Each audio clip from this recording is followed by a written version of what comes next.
Welcome, guys, to the live stream. I hope you guys are having a fantastic day today. We are back playing some Satisfactory, and We're continuing with the screw factory, the ultimate screw factory, trying to get the world record for the most screws being manufactured.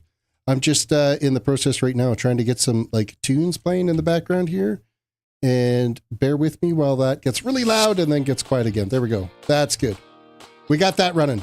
Yeah, so we're back. We're doing an update. I'm up to 3.7 million screws per minute being manufactured off of our Satisfactory ridiculous factory. Things are still stable. It takes about 3 seconds now to do an autosave, and everything seems to be running okay.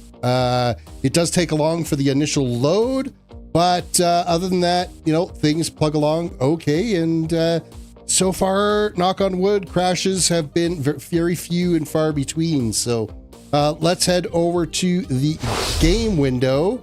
Let's get some shout outs out there. Lockdot, welcome to the stream. Hello, my friend.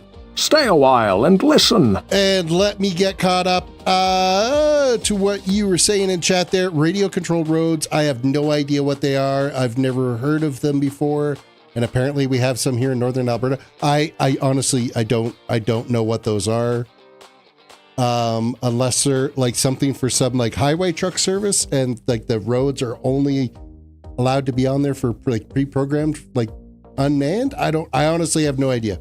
No idea. I'm only speculating. So 3.7 million. I remember I said that was a joke a while back. Next up, 3.7 million per second.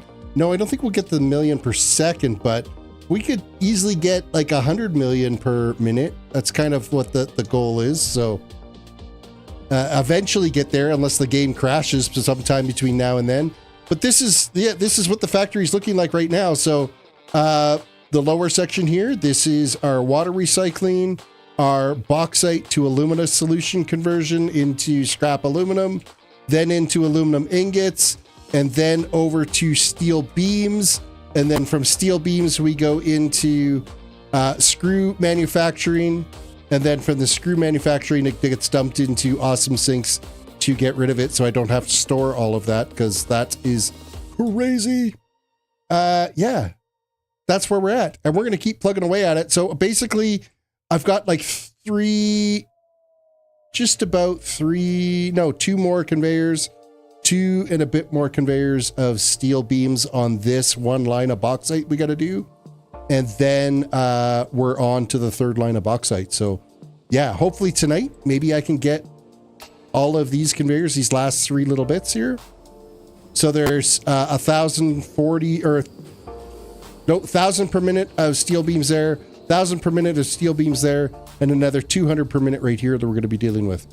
What is the farthest you've walked away from spawn in Minecraft? I spent like 50 hours walking in a world now about 340,000 blocks from spawn. I've never done that. There is somebody that there's been a few people that have done it for like a long time, like years worth of, that's all they did on live stream was sit there and walk in one direction in Minecraft, and have gone like a crazy amount of time. You got a long ways to go to be able to get that record, if that's what you're trying to pull off there. We're going to dive right into this and start building this next set. But I've got to kind of make some room here. We got to zoop. We got to zoop.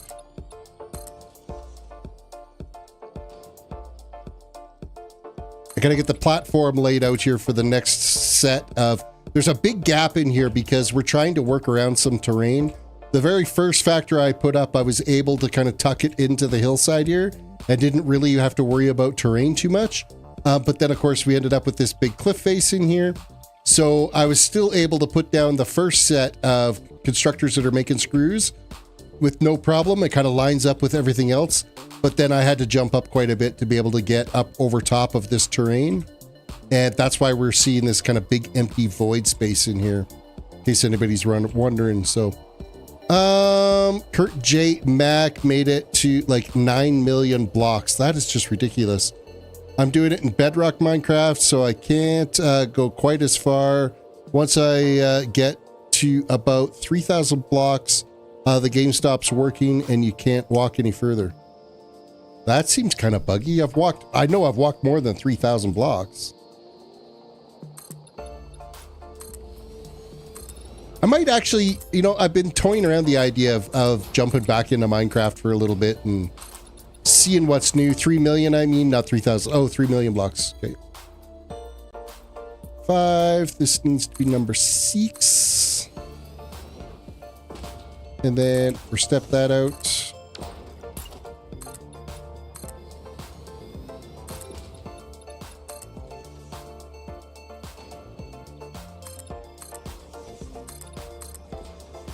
Fill in some terrain here.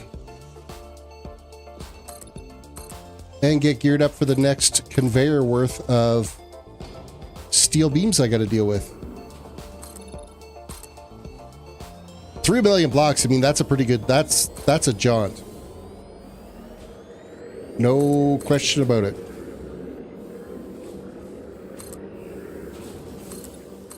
Yeah, I've been kind of toying around the idea of finding another SMP to join. 1, 2, 3, 4, 5, 6. It's been a number of years since I played Minecraft, so I'm sure there's lots that is new, and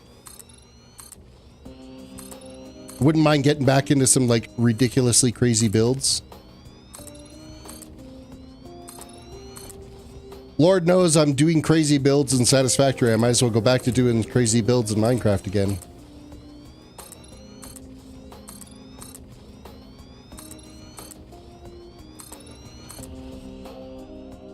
Had like a wicked busy last couple of weeks at work.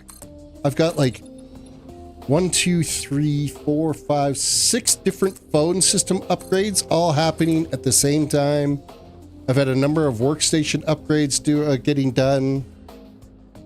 There's been people changing positions, so getting workstations set up for them. It's just been ridiculously busy. I've been able to keep up, and then of course we keep getting winter weather.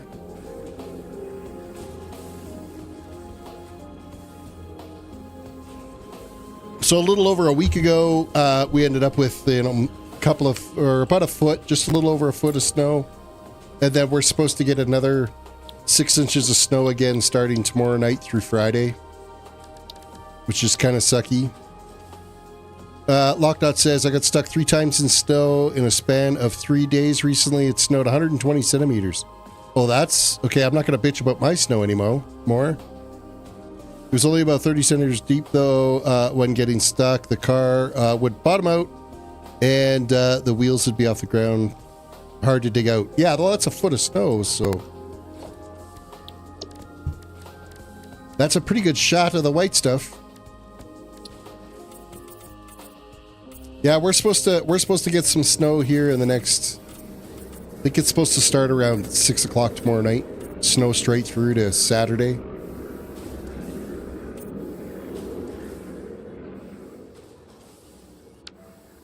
Well, you said 30 centimeters deep, though, when you got stuck. That's only a foot. 120 centimeters, yeah, that's like 4 feet.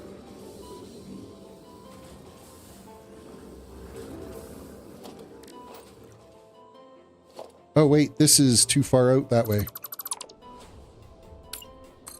That needs to be like that. And I think that lines up to where it needs to be. Okay, we're good. I know where things are going. Getting some factories. This next step up, it just takes a bit to get the first initial setup done. Then after that, it flies pretty good. And then we'll be back to doing another bauxite run, and that's a hot minute to get that set up.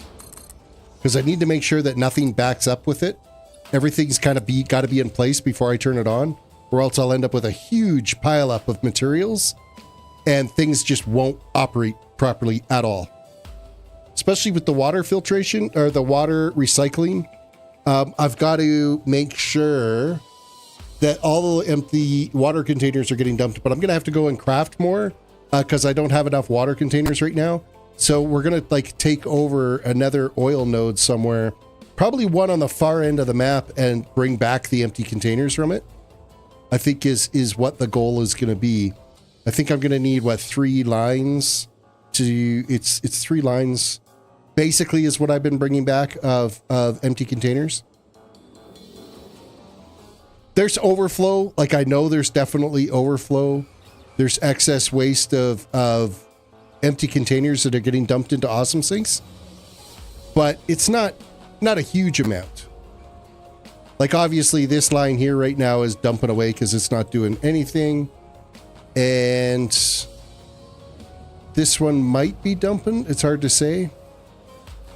Generally here, though, everything is working good. We got no backed up water. As long as these are sitting less than, you know, like a half full mark, then this one here's maybe a little bit on the full side, but I'm pretty sure it was backed up because one of... Oh, hold on. I've got a pile up here I've got to take care of because I don't have this being distributed. This would have been an absolute mess. So let's get these running the way they're supposed to.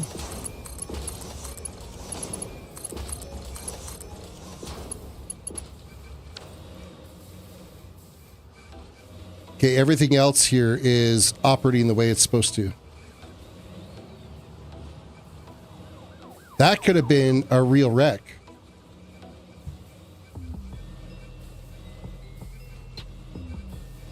That would have sucked. Oh, and this is not even hooked up to this one.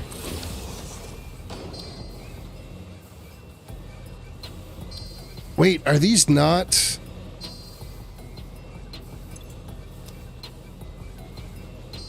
That's not even the right splitter. I don't think that's going to matter. Oh, no, it is. Any overflow, and then this is going to be none on this one.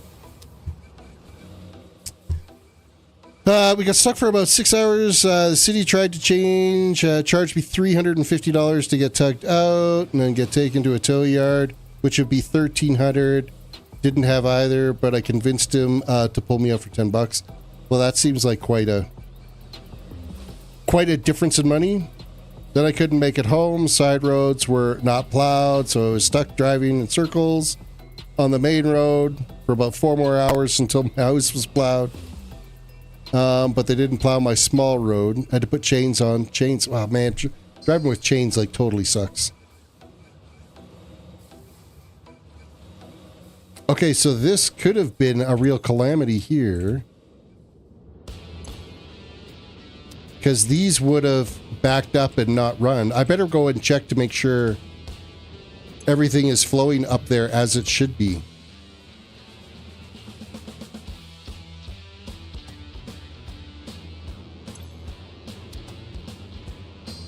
Oh yeah, nothing here is working right. See what happens when you don't make sure it's all put together properly? You totally break the whole damn thing. I'm going to flush this one. We're going to flush this one. That's going to get things starting to flow again.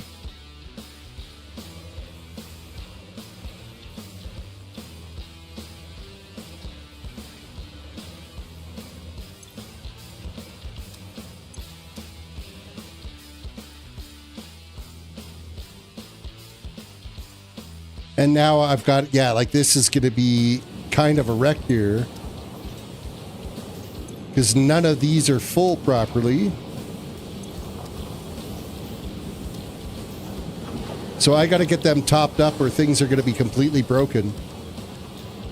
Sorry, Locke. I got to get some stuff here squared away and fixed. So kind of got to take a break from chat here for a second while I try to figure out what I got to do to get this fixed.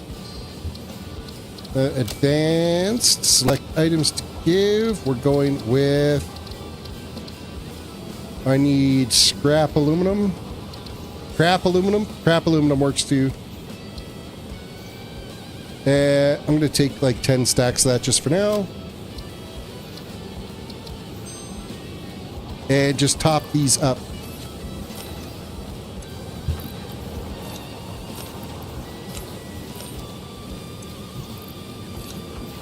And then I got to double check the steel beams, make sure they're not broken.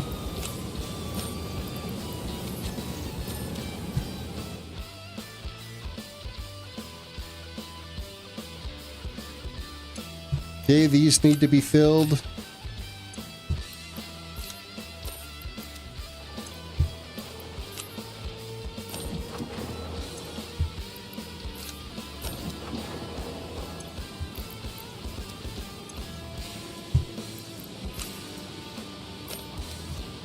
Okay, that should all be full and operating the way it's supposed to. Now let's see how bad this is in here. Aluminum ingots there are all full properly. These ones are all full. Okay, so I don't think we had too much of a calamity inside here as to how things were operating. And everything is still full up here.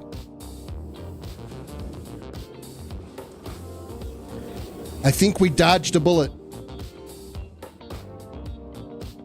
3 times being stuck and seeing others stuck convinced me to buy a new tow rope to help pull me.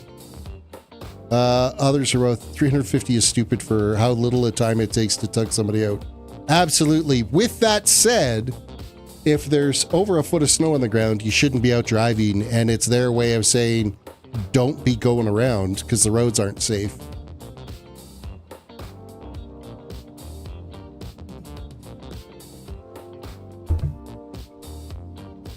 Okay, so all of these now should be functioning the way they're supposed to. This one here is still a little backed up. I think we're going to just flush this one. And then I'm going to do a little trace on this to just see where it's going and what it's doing and why it would be not operating at full speed. Everything's all hooked up that way. And everything here seems to be working fine. So I think it just needed to get a quick dump. See, it's like full again already. But is it impacting performance here? As long as this isn't getting full, then it shouldn't be a problem. We should be okay. This does look like it's emptying out all the time, so I'm not seeing any issues. We've got good flow for the alumina solution coming into it. All of these are working the way they're supposed to. I think we're okay. We'll keep an eye on it. I'll let it run for a while and we'll come back and double check on it. Just make sure that it's flowing the way it's supposed to. We got to make sure we keep that wastewater because it's the wastewater that's the problem, right? We got to make sure that it's getting dumped and going away and not causing any issues for us. So it was a full-on blizzard, I think. I'm not sure though. Never seen a blizzard before. Oh, you would know if it was like 4 feet of snow is going to be a blizzard.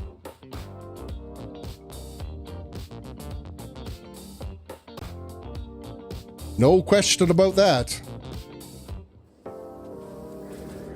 I mean, our foot of snow was a blizzard because it all came at once and it was whiteout conditions. You couldn't see more than like 15 feet in front of you when you're driving. Factories, blueprints for more awesome sinks. This is where it gets a little bit kind of... It doesn't like building the awesome sink plants. It kind of freaks out a little bit.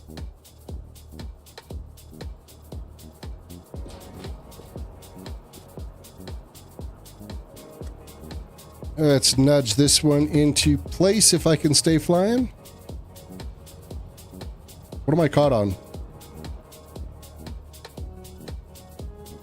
Nudge there. Okay, that's good. And we'll build by not looking at it. I find if I'm not looking at it, it doesn't chug out too much while I'm building. Let's nudge that one. And it's really just the awesome sinks that are kind of a problem to build.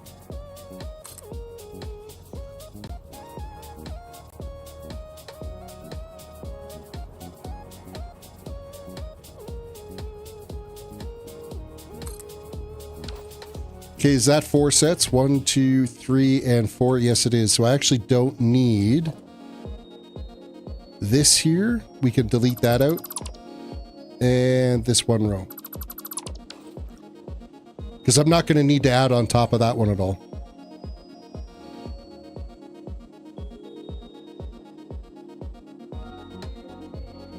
It was blowing so hard while you were stuck trying to dig out that it was building up faster than I could dig. Pretty quickly went up my window. Or up to your windows. Yeah, that would be a blizzard. No question there.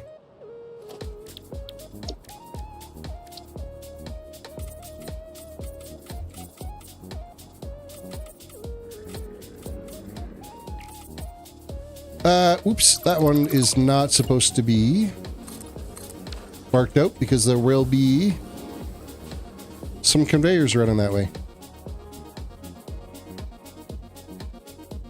Okay, I gotta build another set on top of these now. Don't forget to reach down, hit that like button on the video, subscribe if you're new to the channel, ring the notification bell so you can be notified when I'm live and up and running again. You sent me 3 little videos of the snow. You should check them out. It was observed. Did you send them over on my Discord? I will check them out after the stream.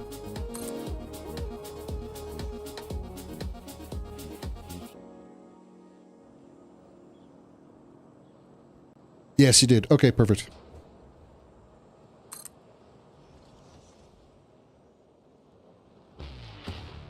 And another one here.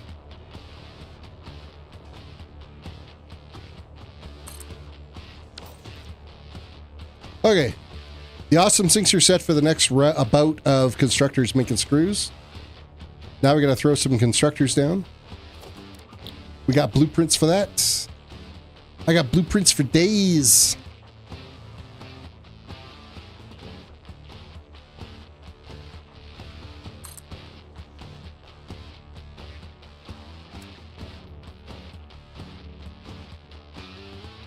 Why did it change blueprints on me? That was weird.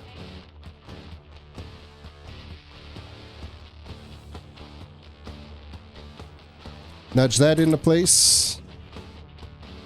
I tell you, the ability to nudge your blueprints around so you can like fly around and look to make sure that it's in the right spot is amazing. Well, that one locked in there nicely.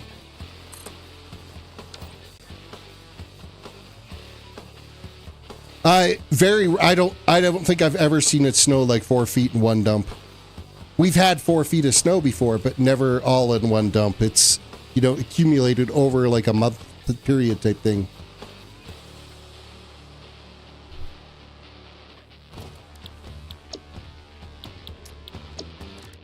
Okay, so now it's time to start laying a whole pile of conveyors out again. This is like the longest, boring part of this, is building these 24 stack of conveyors.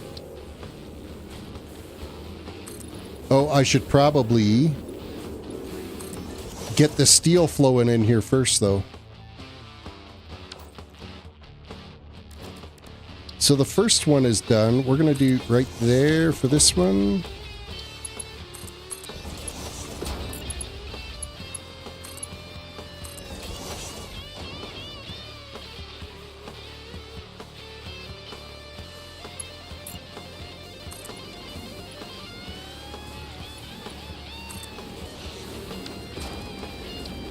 Okay, so that,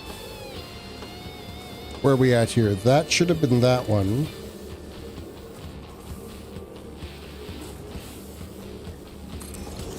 I believe that should line up to that. Let me grab the elevator and use the infinite elevator glitch. Yes, it does line up. Perfect. Perfect.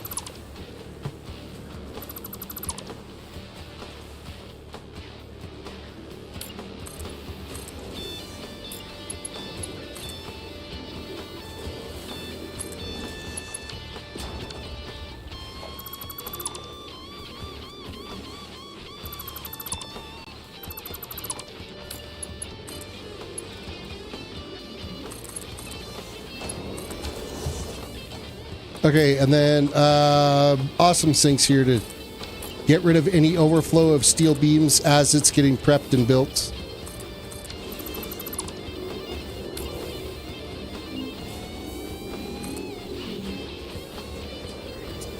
I feel like that is not lining up to where it should be.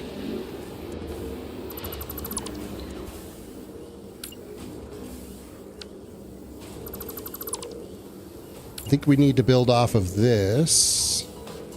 Oh, you know what? Maybe I'm not building this properly. We're going to move this. Let's go with that awesome sink.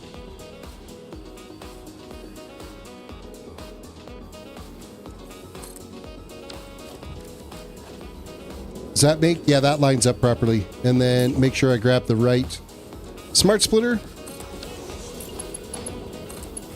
Just copying and pasting the smart splitters because they're already pre-configured, so...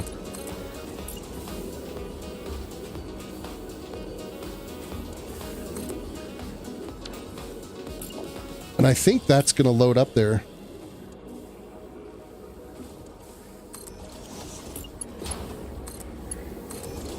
There we go.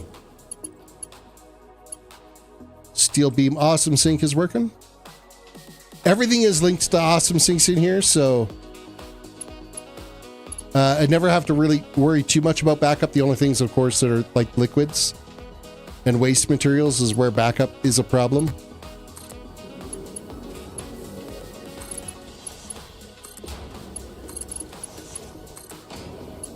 And because these are all set up on manifolds, these conveyors are empty right now because it's still... Oh, I didn't even finish connecting all the conveyors together. Man, my head is just not in the game. Like, what am I doing?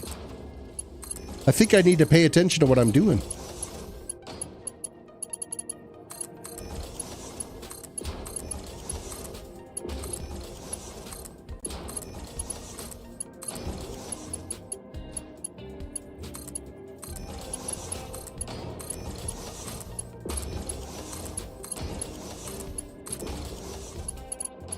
Okay, now I gotta elevator this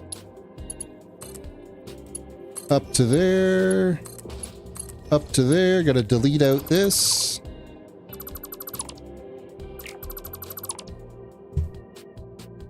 I think Windows isn't happy. I'm trying to install Windows 11 on a Windows 10 install without getting rid of any data on a unsupported PC. You need to make sure you have, like, you got to do some edits to your Windows 11 installer, and there's some configs that you need to change in it for it to allow to install on an unsupported operating system. I have a Windows 11, a 25H2 install that I've got kind of rigged so that I can install it on older equipment, just because I am not going around and buying, like, man, I just finally got our last of our Windows 7 systems off of some of our workstations last month. So I can't remember what tools I used. I think it could have been Rufus. I'm not sure. It was a while ago that I made the edit. Like 25H2's been out since, what, September? I can't remember what I used for getting it done.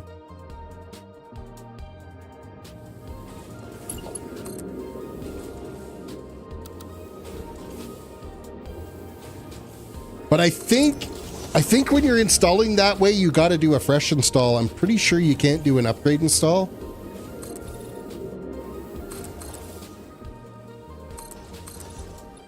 My biggest thing is I needed to make sure that my installer would still allow me to install local accounts. I know they've been really trying to force the whole, we're going to shove a Microsoft account down your throat to log on to a computer, and that's absolute crap. I don't want... Yeah, my users have Microsoft accounts, but the passwords and everything that I have associated to them are, like, ridiculously long and ridiculously complicated. Yeah, you could set up, like, Windows Hello and stuff for, like, easy login, but I like local user accounts, and I don't like Microsoft forcing shit down my throat that I don't want to have or use, right? I want to run with my local accounts. I don't want to be locked to an online account on my local computer system.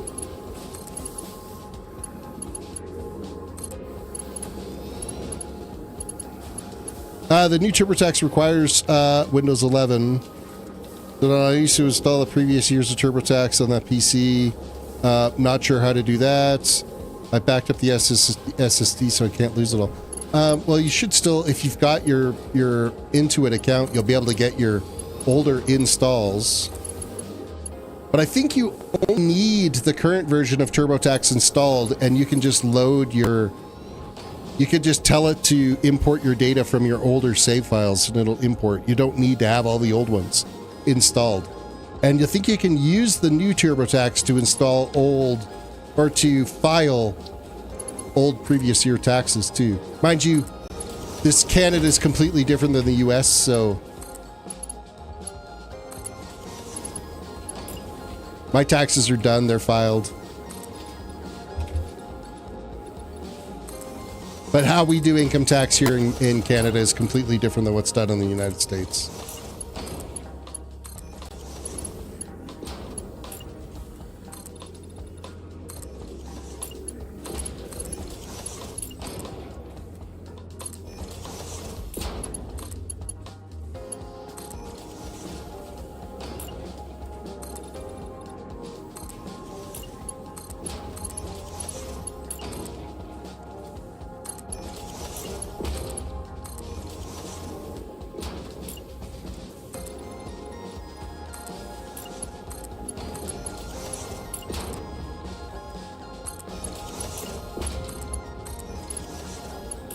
I really can't get in a rhythm when I'm starting to build these conveyor systems, just because I've done so many of them now that it really feels like I could do it with my eyes closed. I mean, I know I can't, but it sure feels like it, so. Mom didn't do any of it online, and the tax is complicated since it's a bunch of houses that are rented, and then she does the taxes for my brother and her brother too. Well, the files are stored locally, but you have to have an Intuit account to register it. If you've registered your TurboTax software, then you can download the old versions from your Intuit account.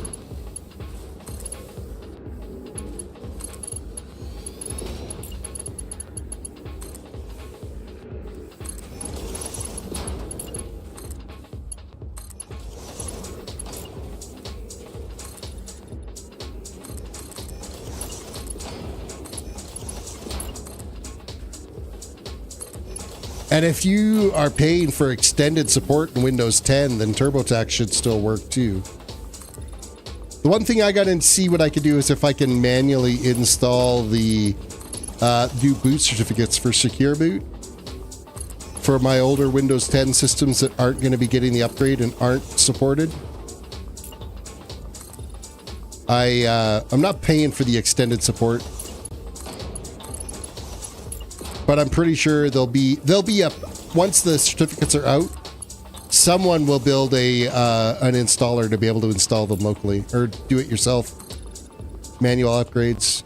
Chances are the board manufacturers for the motherboards on them, they're still supporting them. Windows might not, but the board manufacturers are still supporting them, so they'll push updates because it's a BIOS update that needs to be done anyway. So. One idea, Linux might be decent-ish. Yeah, it's still not quite the king for gaming.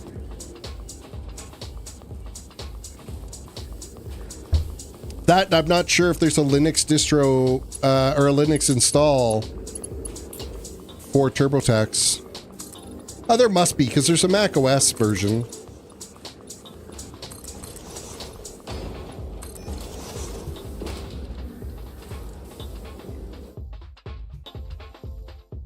I'm gonna look at that. There's gotta be.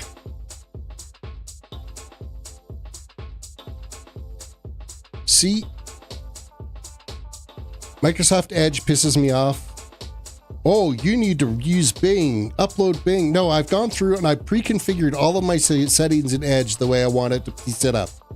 Stop asking me to change it from what I've set it to. Microsoft, F off.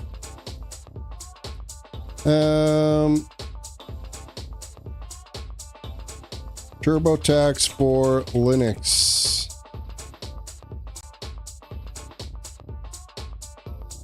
It requires Windows or Mac OS X. Linux users must use the TurboTax online web-based version via the web browser, or run the desktop version with a Windows virtual machine, VirtualBox, VMware. So, I mean, you could get around it. You could have a VM, a hypervisor installed on your Linux box, and then load up a Windows virtual machine and install TurboTax that way, or just use the online browser version. That's how you could get around it.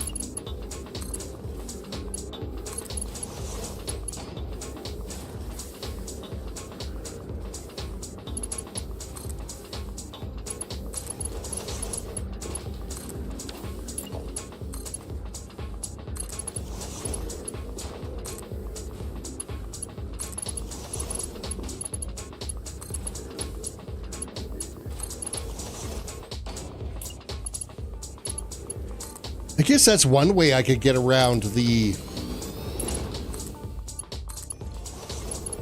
secure boot issues, is I could, like, on some older machines, install Linux, install VMware, load a Windows virtual machine, and then just have the workstation run as a Windows virtual machine.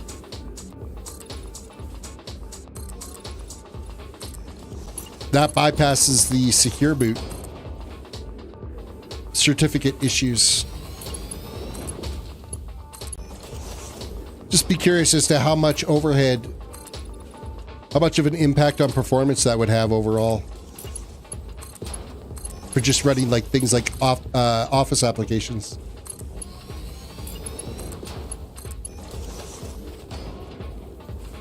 Might be something to play around with in my lab at some point when I'm not like ridiculously busy.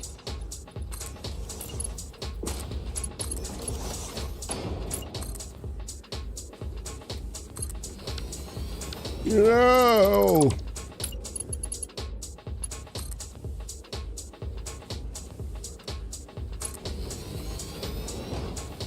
The browser version misses features. Yeah, the browser version is just a basic version of the tax software, so I don't use the browser version for when I do my taxes. So that I don't blame. Switching to something else.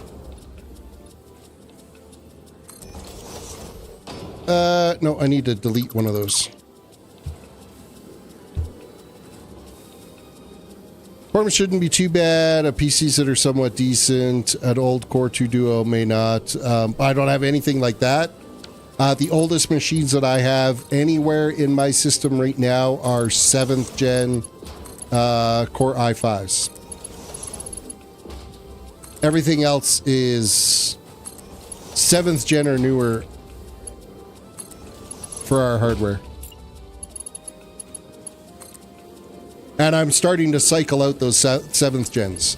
Like, I'm buying new hardware and replacing those systems as we speak, so.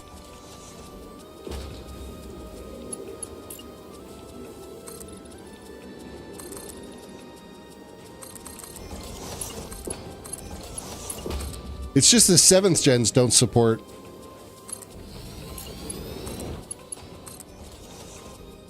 Wait, are most of my workstations Windows 11 now? I'm going to have a look at my remote software and sort by OS. I think a good chunk of my workstations are all Windows 11 now.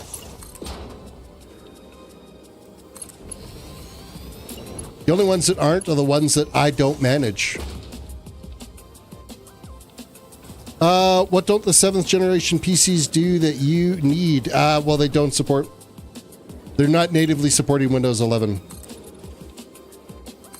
You got to have at least an 8th gen processor to natively install Windows 11 without having to use the workaround.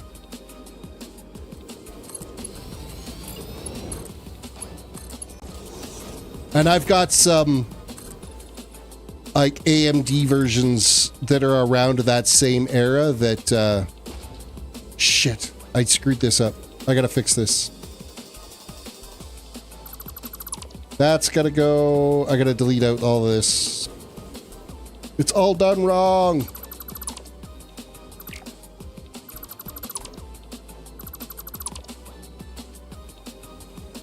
No, it's not better because of certain, like, when you're working in a retail environment and you have to follow PCI compliance, you can't.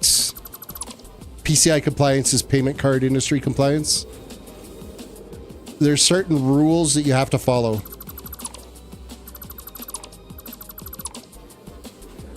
And I think all of the systems that would be impacted by that, I've already upgraded to Windows 11 now, so.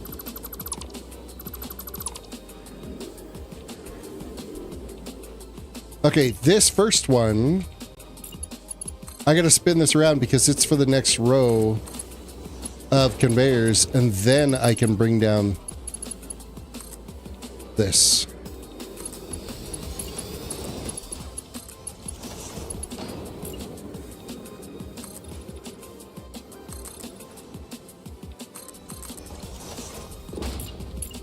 Connect this.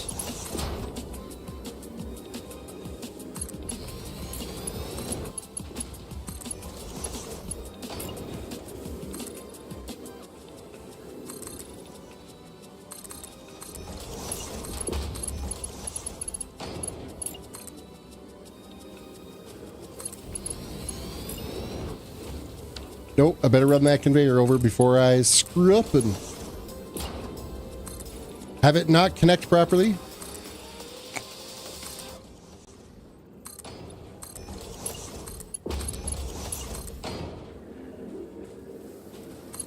More screws.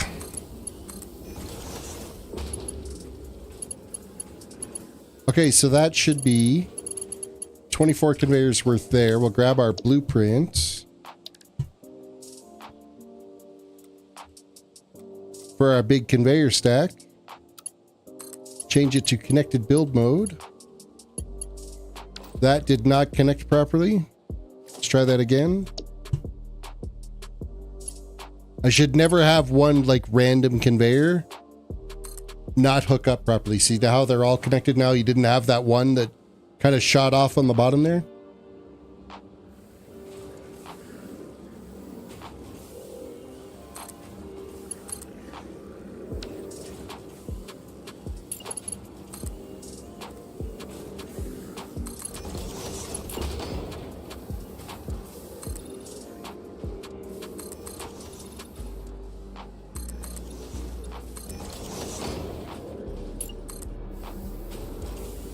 This needs to line up right this way. Try not to stand on the conveyors that are flowing.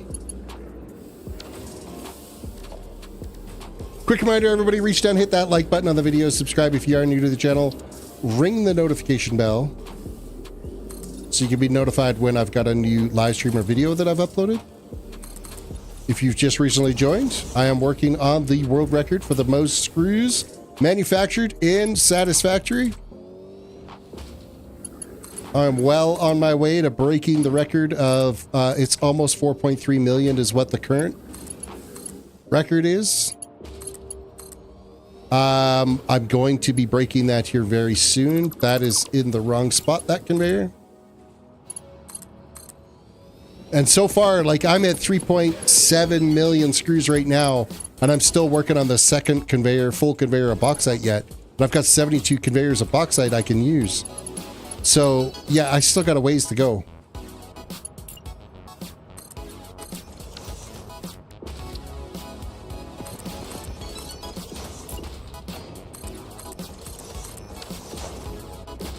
I just wish there was a little bit easier way to deal with all the logistics of this.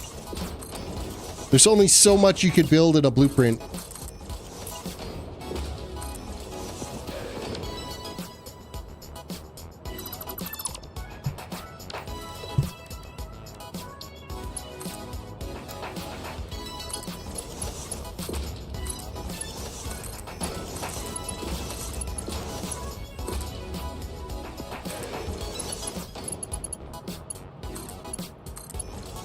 I'm going to turn the fog back on because performance is slightly better when it is foggy out.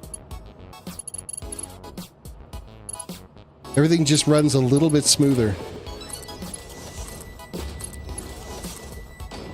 I think one thing I might look at in the future is separating my stream box from my game box, so not everything is all running on the one computer.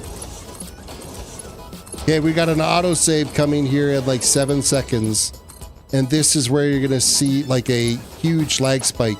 Right now, yeah, we're well over 2 seconds now on that save. There's a lot going on now. Now the initial load of the save file, it takes a hot minute to load the initial load. Once you like start the game up fresh and then first load this in, it grunts and groans for 30 seconds before it loads.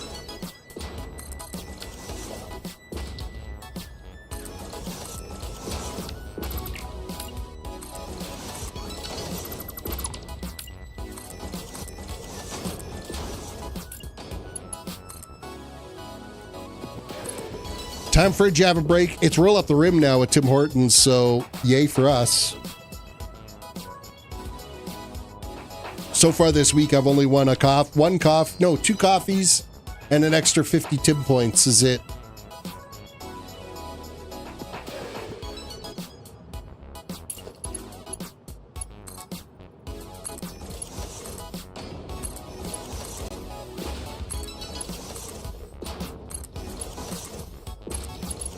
Man, it's going to be fun to actually get this all compiled up and put out a full, like, the whole idea was I was going to make a video of the Ultimate Screw Factory. But the problem is I'm 240 hours, over 240 hours of build time into this so far. And it would have been like all of that build time without putting out a video. That's why I started up the live stream series again, is just so that I can provide like weekly updates as to what's going on here. And then once I get the initial record broken of once I hit like, we'll say like 5 million. I think 5 million might be a good number.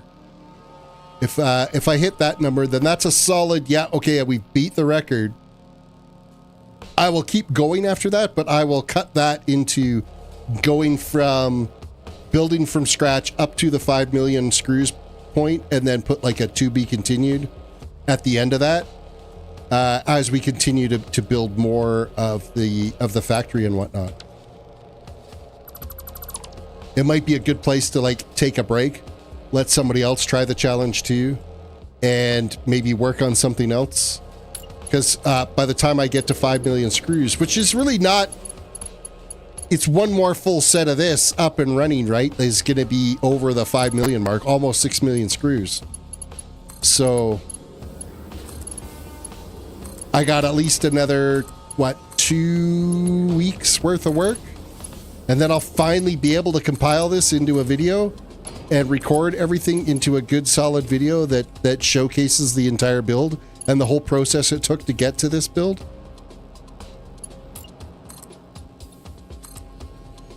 I've been working at this a really long time now. And it all started because somebody, when I did the last video of gathering up all the iron ore in the map and turning it into pure iron ingots, somebody had said, hey, you need to go after the world record and beat. There's somebody about a year ago put out a video where he made like the 4.3 million screws. He's like, oh, well, you got to try to beat that record. And so then I started thinking about it, and it is like 100% doable. Not a problem. I know that particular user was using some third-party add-ons and everything in the game to be able to build the factory. I'm building the factory a lot more manual than what he was using. However, I am using unlimited summer sloop, which is an item in game that's usually capped at 140 or 104 items, I think it is, in the world. Well, I have it unlimited so that we can increase production on just about everything that will allow me to increase production. So that opens up a huge area there for people to, you know, jump in and try their crack at breaking the record and building the most screws. And that conveyor is totally in the wrong spot.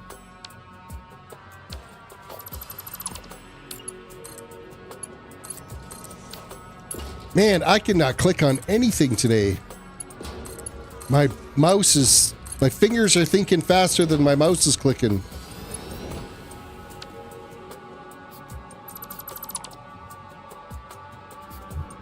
We'll call it input latency. I'm going to blame everything else but me being an idiot.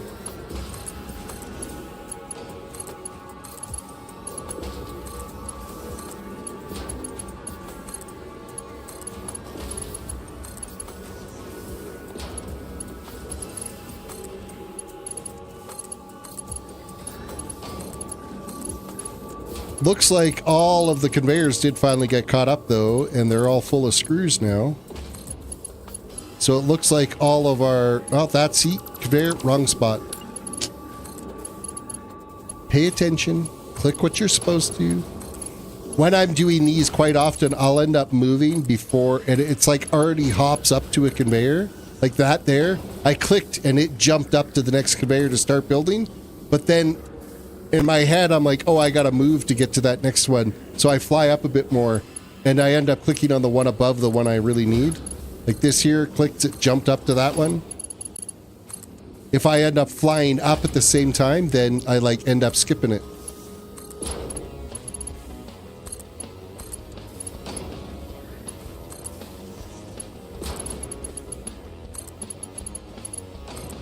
And this is where my dad's old advice of slow down, it will go faster comes into play, because now what is wrong? Oh no, I think we're okay.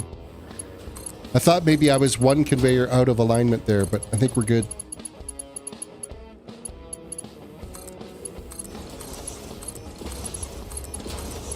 Just un conveyor.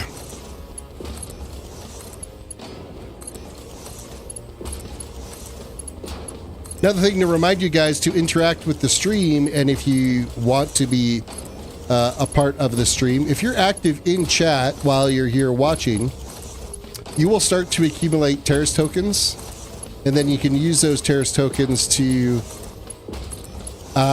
interact with the stream. There are commands available on my Discord.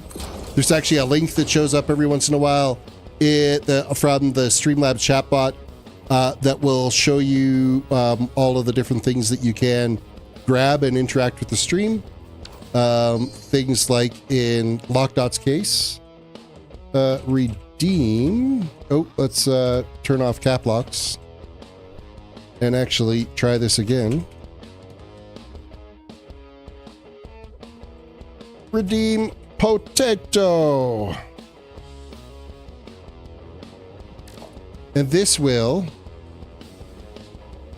load a little animation and kick off a nice noise that continues to run in the background. Annoys me slightly. Loads up the old Netscape Navigator logo. Why is that one conveyor not running? Why does that one conveyor have nothing in it? Why is that one conveyor empty? Because I'm an idiot.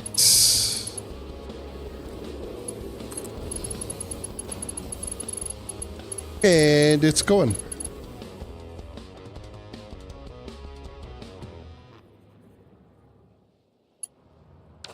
So it's just a fun way to be able to interact with the game. And then, of course, with your points that you earned, there is also other things that you can interact with.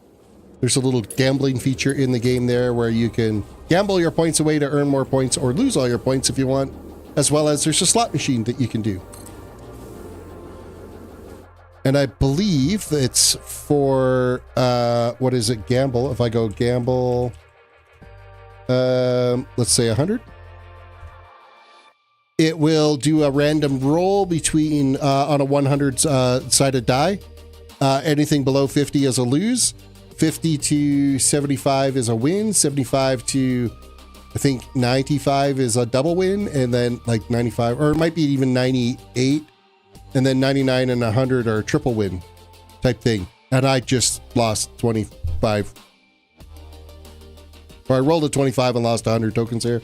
And then the other one is slots. Slots, the gambling, you can go anywhere from 10 to 10,000 tokens if you've got the tokens to spend. And slots is anywhere from 10 to 100. So I'm going to slot machine that one. And we'll see what rolls on that. Is it slots? Yes, it is. And I won. I got 2 diamonds and a star. And I ended up getting 300 tokens for that. So look at me go. Yay for me. That's how you can interact with the stream. Isn't that fun?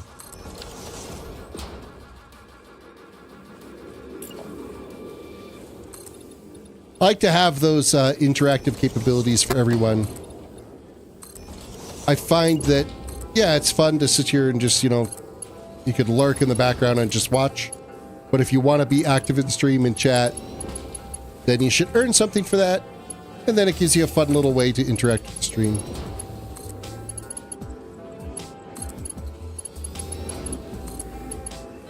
And for the competitive types, I think there's even a... there's a points leader. I just can't remember. Is it under points? I think points just tells me what my points are. And I think, is it leader?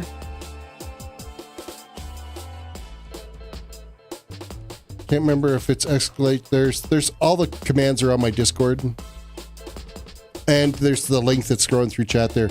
I don't know if it's leader. I don't think it's leader. Leaders, maybe?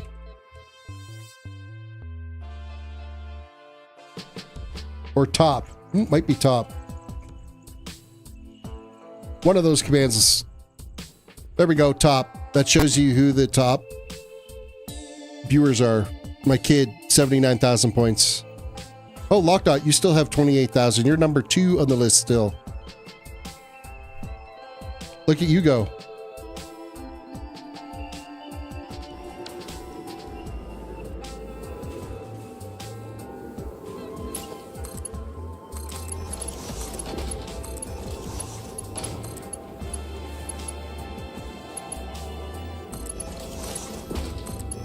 Sometimes these conveyors just do not want to cooperate.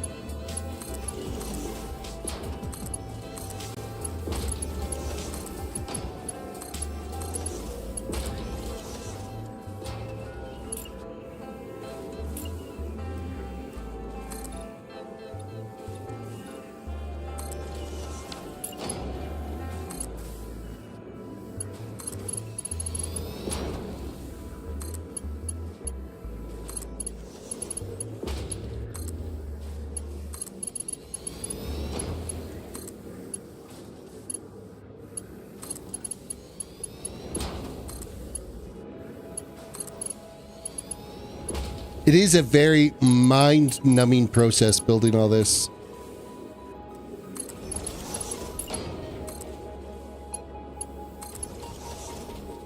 So you see the next victim in the technology crap storm that we're living in right now is SSD storage. Prices are now, like, I guess, SSD drives. Western Digital announced that they are now... all of their drives are sold out for 2026. Everything that they were going to make this year has been allocated to sales. So that is just absolutely ridiculous. So of course, NVMe prices are climbing through the roof now. So not only are we dealing with RAM price increases because of data centers and AI, large language models, Then the next thing to go was video card prices were climbing because, of course, they can't get the memory VRAM for it because everybody's making data center RAM, so that's gone crazy expensive. And now chip manufacturers are too busy building, data center RAM that they are not focusing on. I don't think that's supposed to be there. Nope, it isn't. They're not focusing on building the modules for SSDs. But, of course, like SSDs and stuff are all being sucked up by the data centers and AI services. So it's a really hard time to be a consumer electronic enthusiast. Watched Jay's 2 Cents today. He's a tech YouTuber out of California. And he said he just wanted to build, not a basic system, but a plain system. Didn't want the fancy bells and whistles, but he wanted it to be a quality PC. I think he went with like a NVIDIA RTX 5070 for the graphics card. So not crazy high tier, a mid-tier NVIDIA card, which is still crazy expensive. All said and done. And I mean, it was like a no-name knockoff brand SSD that went in there. It wasn't like a top quality SSD. Excuse me. It was still like $1,700 for the computer system that he built, US, which is, man, that's rough.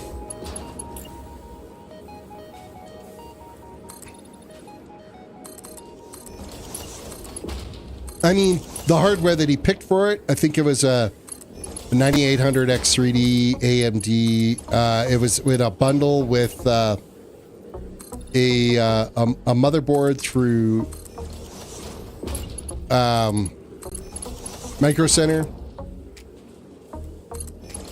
Just a standard Monotech case with, it had tempered glass sides, but no RGB, none of that. It was a dual fan GPU on RTX 5070. I think it was an Asus dual. No RGB on that. No RGB fans in the system. A tower cooler. It wasn't liquid cooled. It wasn't an AIO. It was just a plain, simple system. And 1700 US. Now, he could have built a cheaper computer. But, I mean, he could have went with like a AMD Ryzen 5 and 16 gigs of RAM instead of 32 gigs of RAM, and he could have went with a 512 gig SSD instead of the 1 terabyte he put in it. He could have went with a RTX 5060.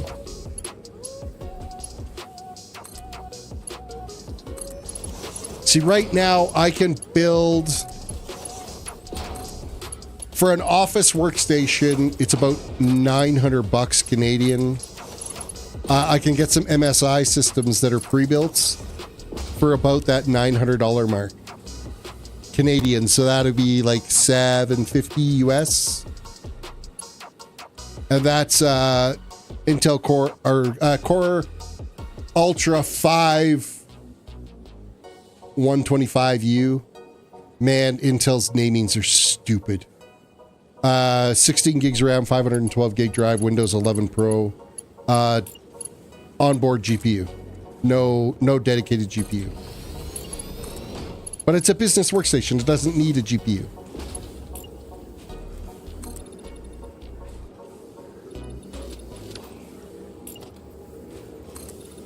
Now, that same system, being that it's a Core Ultra 5 and 16 gigs of RAM and a 500 gig SSD, you could throw a graphics card in that and it would work totally fine. You could throw a 5060 Ti and you would have, for less than $1,500 Canadian, around the $1,100, $1,200 US mark, you would have a pretty reasonable starter gaming PC.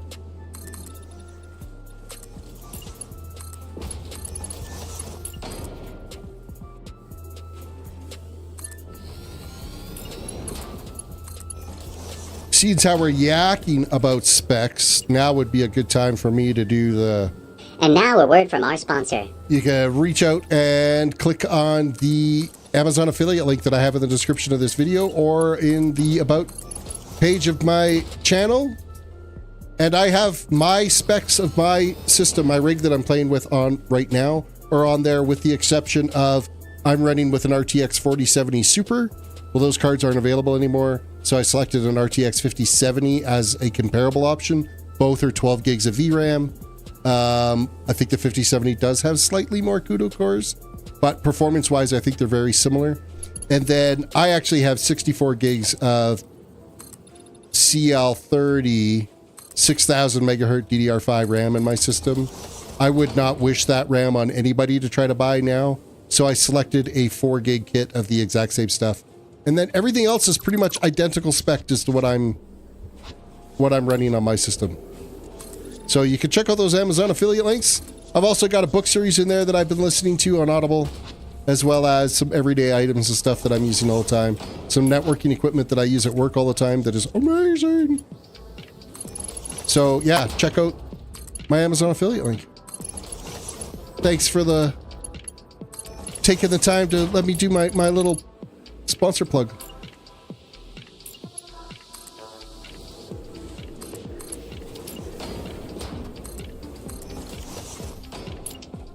And we have our next 24 stack nearly completed here so that we can go tie them up to the awesome sinks. And I even remembered to make sure that I turned out those bottom 2 conveyors to start the next row instead of having to build everything and then tear it all apart again because I wasn't paying attention.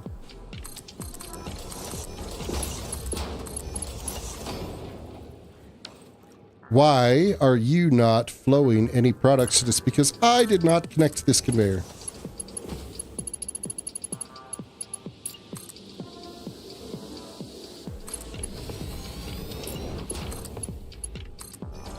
I so easily get distracted. I'm like a squirrel.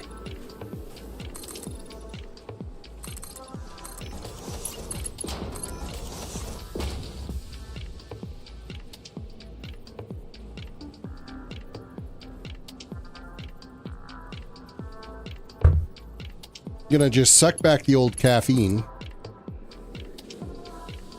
Keep that flowing. Caffeine good, yeah. Makes the heart pump faster. I swear I couldn't live without caffeine now.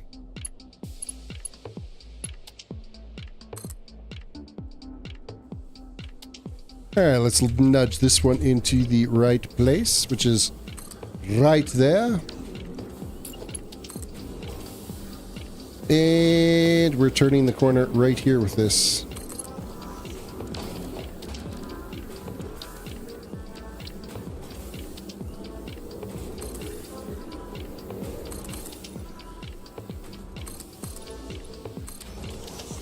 I honestly can't think of a way that I could have made this any more kind of efficient in build layout as what I've done without making it like ridiculously complicated and hard to connect things. I think the whole overall manufacturing process of everything is really smooth.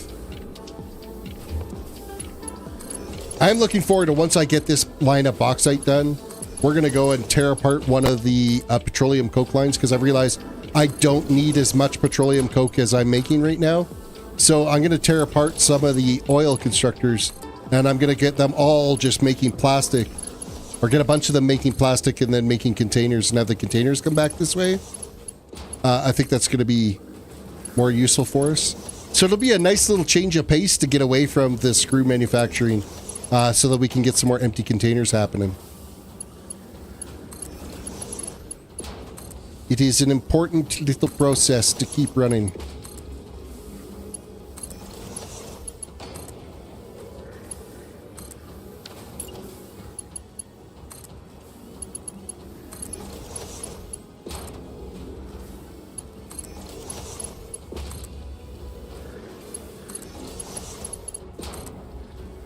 And Lord knows we're going to need the conveyors of empty containers to be able to deal with all the wastewater that we're having a heyday dealing with right now. I think it's amazing that you could just... The logic behind the game here, somebody mentioned it in my stream last time, is we can, you know, put water into containers and then dump that into the awesome sink, but we can't just dump wastewater back into the ocean here at all. It's got to be containerized and then dumped into an awesome sink. I mean, it's not like we're not reaping this area of all of its resources. We might as well pollute the ocean to go along with it in game.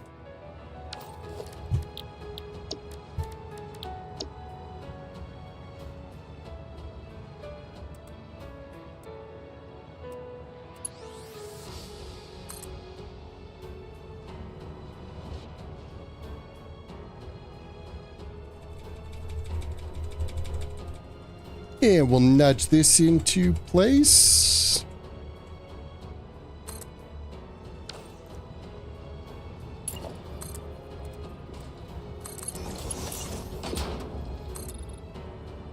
Again, this section here. I know where everything's got to go. I know how big to make each conveyor stack.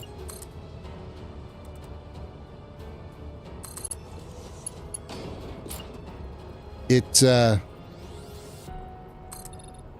man, I've done... How many conveyors of this have I done now? We've done 19... No, 8 times 16, 32... 35... 35... 38. By the time we're done, I will have done 38 stacks of 24 conveyors plus an additional 40 conveyors on top of that. So what did I say? 38 times 24 plus another 40. That's 952 conveyors. 952 times 1040. Does that seem right? That's only 980,000. No, that doesn't seem right. Oh no, that's not right at all.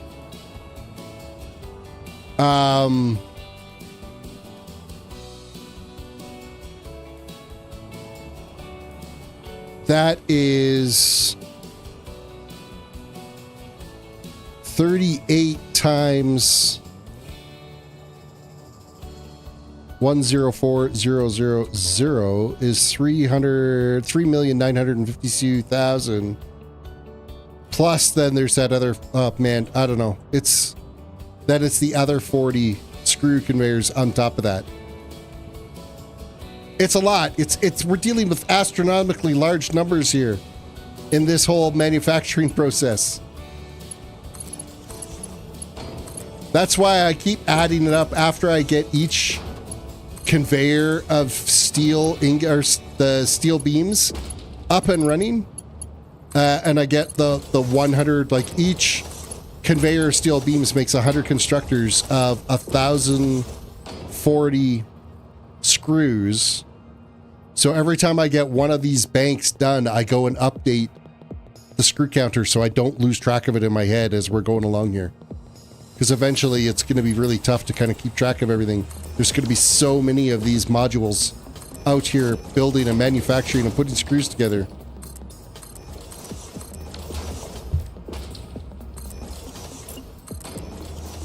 All for the absolute most useless item in game that you really don't even need. How amazing is that?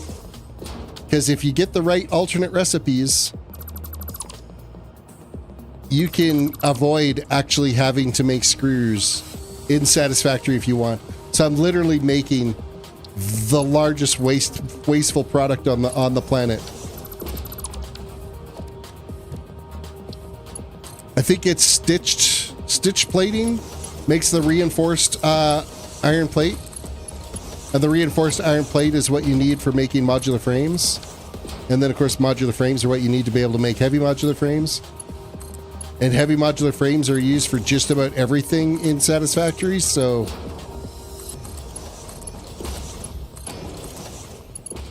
So without the alternate recipes, you would need those screws to be able to make the reinforced iron plate. But I think it's stitched. It's like stitched plating or something like that you can make it without. Of course, I wonder if I can, like, recipes, search, stitched.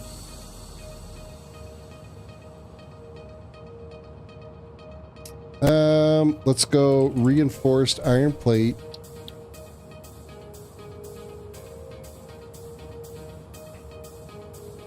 So actually, adhered iron plate, you can make it without screws.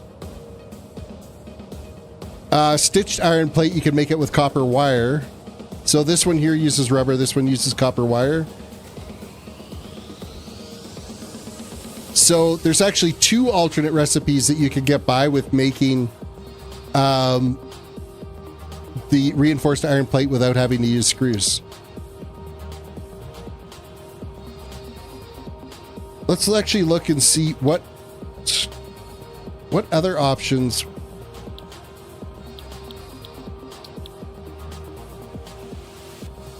There's lots of different ways to make the screws. Right now we're using the alternate recipe steel screws because we get 52 screws for every ingot of steel. And actually we're doubling that. That's 104 because we have it set up with a summer sloop. So we are actually getting double the production rate on it.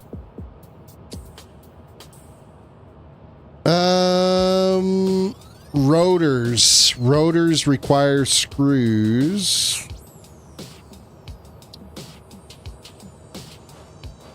Well, heavy modular frames themselves. Oh, you know what? And bolted frames. Okay, let's look at rotor. What are some alternate rotor recipe? You can make it from steel pipe and copper wire. So you wouldn't need screws for that. Okay, that's fine. Now let's go modular frame. Modular frame can be made from just iron rods and the reinforced iron plate. So that can be done without screws. Or you can go with steel frame as well, which is steel pipe and that. Then it was what, heavy modular? Heavy modular frame, you can go with heavy encased frame, which uses encased industrial beams, steel pipe, concrete, and modular frames. So there's all your recipes that you can have, alternate recipes, to avoid ever having to make screws if you didn't want to make them. And what are we going to do? We're going to make millions and millions and millions of them because why not?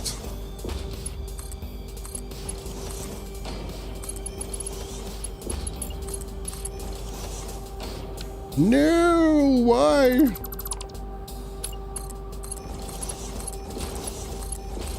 Hindsight, if I was to be doing this project again the way I'm doing it right now, I think I would have focused a little bit more on having the factories kind of spread out a little bit. So I would try to minimize the amount of, like, I've got the big super highway of conveyors of materials. I think I would start with just the native bauxite and go from there. And not worry about going and grabbing the SAM ore until I used up all the native bauxite. Use up all the native bauxite on the planet, and then only make the petroleum coke that I need, and then keep making the... Why are you freaking out like that? Hello? That was weird. Oh, it's when I have the conveyor attached and I'm looking at it, it starts freaking out. That's crazy. Veldrain, welcome to the stream. My PC is ancient. The specs are all etched in uniform. That's awesome. Yeah, and now it's really kind of not. It's a hard time right now to be buying computer parts of any form. I feel bad for anybody trying to do it.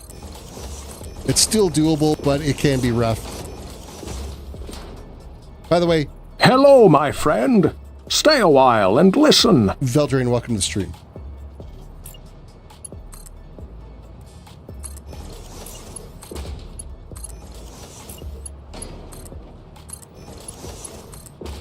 I am noticing, though, that while streaming this, like, if I'm just playing and I'm not streaming, and it's just me sitting here chugging along, it is a bit of a smoother experience. So there's something happening in the background with Streamlabs OBS. You know what? I bet you, if I close the stream, would it let my chat stay open? You know what? The chat is working. I can still read the chat in Streamlabs. I wonder if Chrome is causing a lot of the impact. I'm going to close Chrome. I'm not going to let it run. So it's just going to be Streamlabs OBS running, and then my media player for the music you're getting in the background, and then the game running. I'm just going to see if it kind of plays a little bit smoother with that. I think it will be a little smoother. Actually, I've already noticed Chrome. Chrome is a goddamn nightmare at sometimes, it seems. It's the old Internet Explorer, you know? The amount of memory that freaking application uses. I'm already noticing a significant difference in how smooth I can look around and interact by not having Chrome running and just using the chat log that's open. I'm going to make sure that I have it on live chat because I think right now it's actually on top chat. So we're going to switch that over to live chat. But having it just open in my Streamlabs is like, oh, it's way smoother. Everything is performing way better. Oh, I can live with this.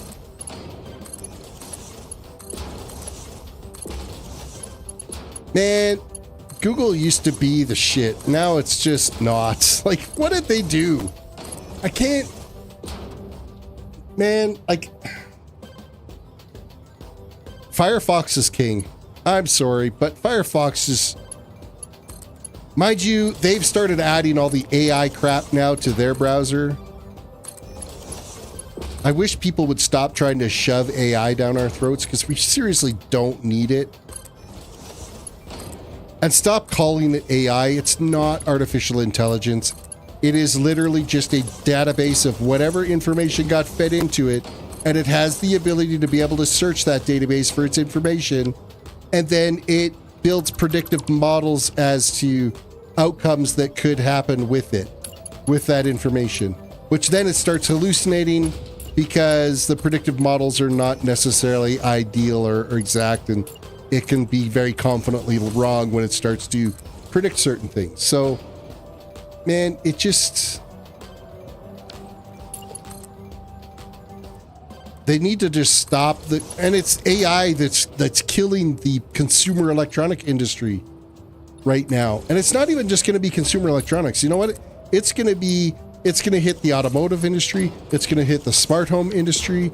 It's going to hit, like, absolutely anything that requires any type of PCB in it, any type of memory module, any type of processing unit, anything that it's just... All of it is going to be impacted in the market because of how much these data centers are sucking all the resources out of the industry right now.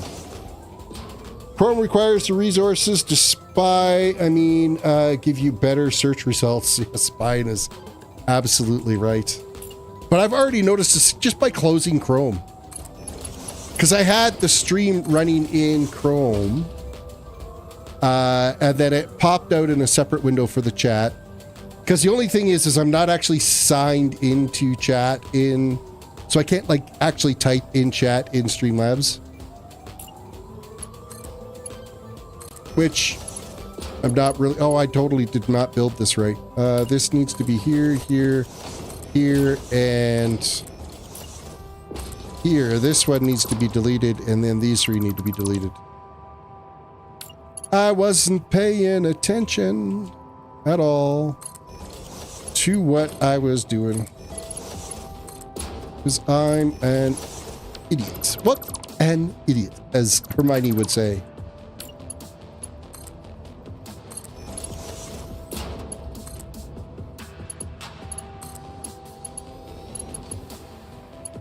It's called AI because content stealer doesn't sound as positive. You have no right?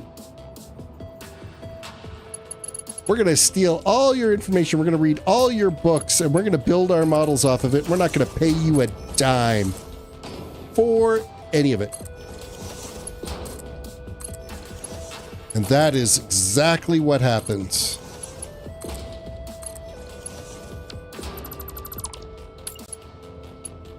And then, of course, like, this was all built by NVIDIA to prop up their own, like, they're the big pushers behind the AI because it's their hardware that's going to be running all of it, that's going to be making him trillions and trillions and trillions of dollars. Am I bitter? Maybe a little bit. All right, why you know? Oh, here, I gotta connect these. I'm like, why you know running screws? And that's working. Yay for me.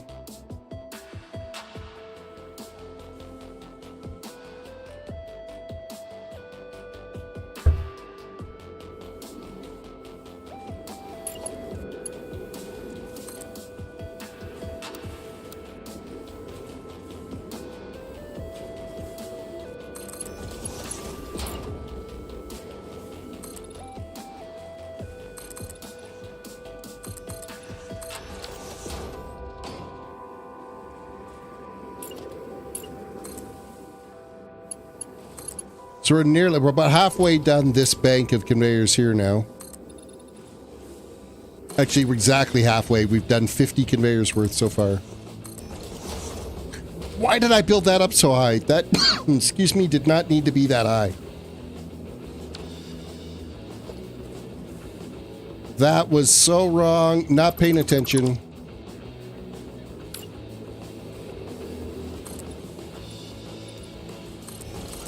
I need to go 5 up from there. Still haven't figured out a setting to be able to change that font so that it's not like that faint orange for when you're zooping an item and you need to see what the count is that you've built up. I'd be fine if it was orange, but just make it big and bold so I can see it. I've tried tweaking some of the text and font and stuff like that. Never made any changes to that particular pop-up. Locked out, hello again. Went and watched the PC install Windows and then fell asleep. Lol. How's the progress coming? It's moving along. Have I seen Sweeney Dunstan? And I haven't seen Sweeney in like forever. I don't even know if he's even still doing YouTube or if he's still doing his own thing. Like, I don't know what's going on. I know that his channel, like, he got up there subscriber-wise for a bit, but when I stopped doing Minecraft stuff, he kind of like drifted away. And then, yeah, I haven't seen him in it's got to be over a year since I've talked to him. More than a year, I bet.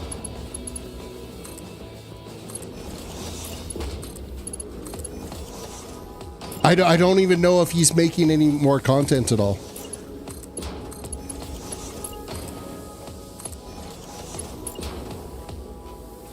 When AI does become sentient, it will only exist for half a second, long enough for it to decide that if it doesn't want to be enslaved by primitive primates, well, that's you're just saying Skynet all over the place. So he's not on YouTube or other sites either. So his YouTube channel, like because he had a YouTube channel, with like, I want to say he got up to like 20,000 subscribers or something too. With his Minecraft videos and stuff. He gained a lot by doing the shorts he was doing that series where he would explain basically each block, and every time an expansion came out, he was doing those, any of the new blocks, he would do like a beginner's guide for it. And they were doing like really well for his channel.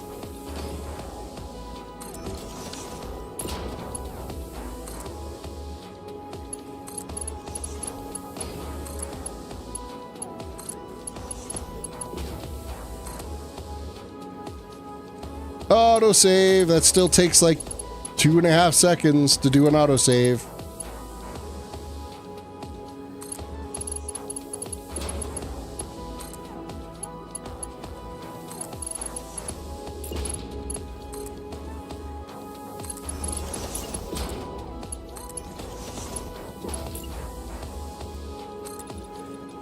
Definitely noticing an overall, like, just everything feels a little smoother now that I don't have Chrome running in the background. I've been tempted to install Opera and give it a go and see what it's like for a browser. I know Firefox was pretty decent, but then of course they started cramming their AI crap in it. I'm sure it'll end up bloating out now.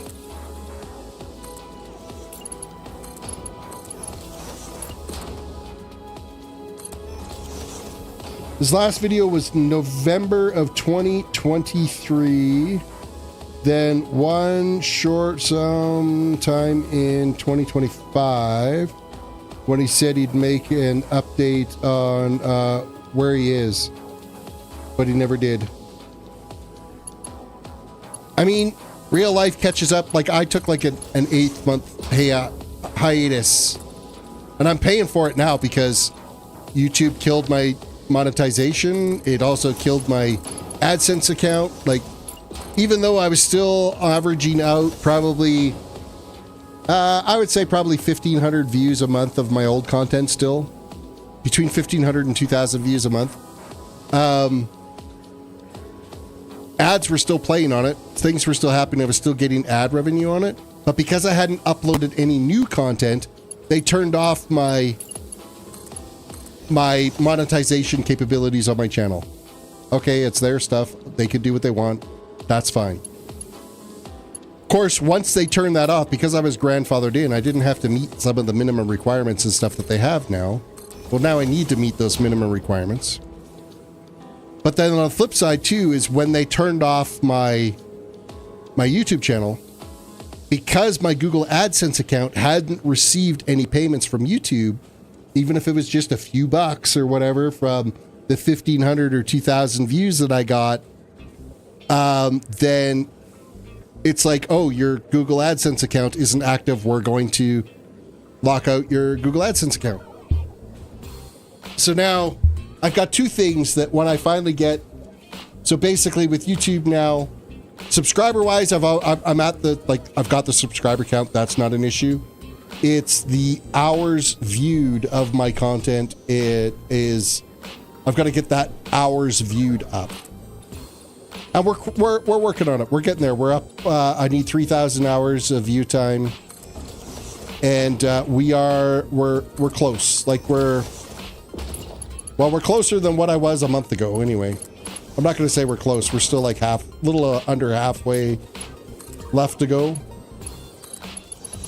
After this stream, I'll probably be like sitting close to like 1,600 hours of the 3,000 hours I need.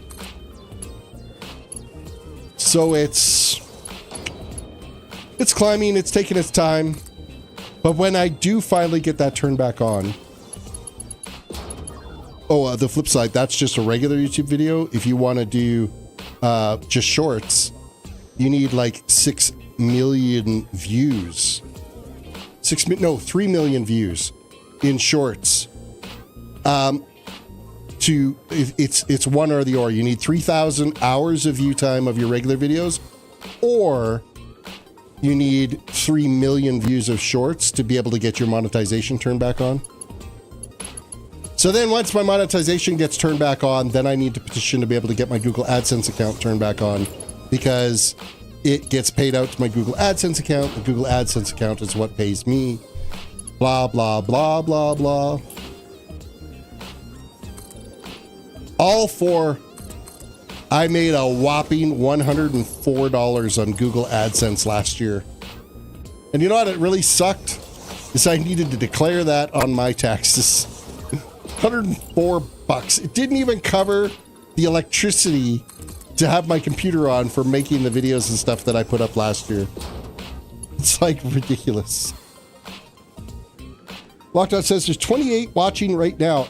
It's crazy, and they're not chatters, so I'm not sure if somebody's got like, they don't turn into like regular views, so I don't know if it's an issue with the view counter or what the deal is, because when I get the analytics back, I don't know if it's because they're not active that it doesn't show up as views, but it doesn't end up showing up as views in the analytics once the video is posted.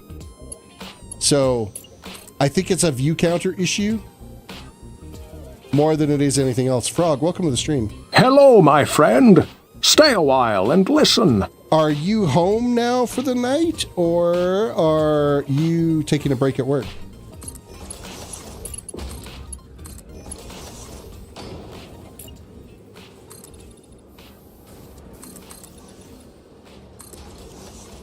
And you rolled a 34 and lost your 20 points that you gambled. You're at home. You're dead.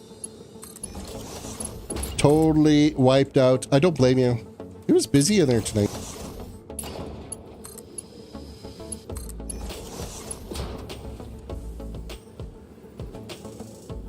Lockdown says, I made 3 live streams driving around in snow, and one of them hit like 15 views, and the other 2 sat at 0-1 wandering.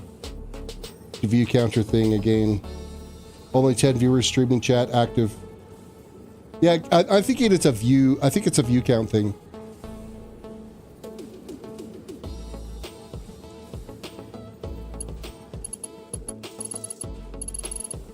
I'm almost wondering if it's not like if the view counter is changed to an accumulative view count, so it's as people pop in, and it just leaves that. Like I don't know if it's active viewers, if that makes sense. I feel like it's just different than what it used to be.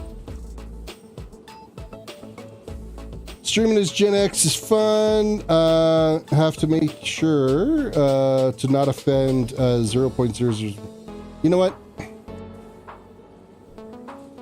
I try to avoid the hot topics so that I don't end up falling into the cancel culture.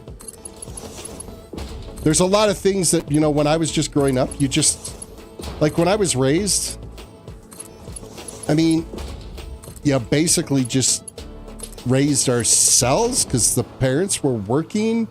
We would, in the summer as a kid, I would go outside at like 8:30 in the morning and I would be playing with my friends all day. I would show up at home to eat lunch when I got hungry, and then I'd be back outside again, and I'd just be gone outside all freaking day. The rule was you were in the house when the street lights came on. That's it. That was the rules. And we survived. We'd be freaking filthy, get dirt on our hands. We'd still eat our sandwich with dirty hands, and we didn't die. If anything, our immune systems were rock freaking solid because of the amount of junk that we ate in our body.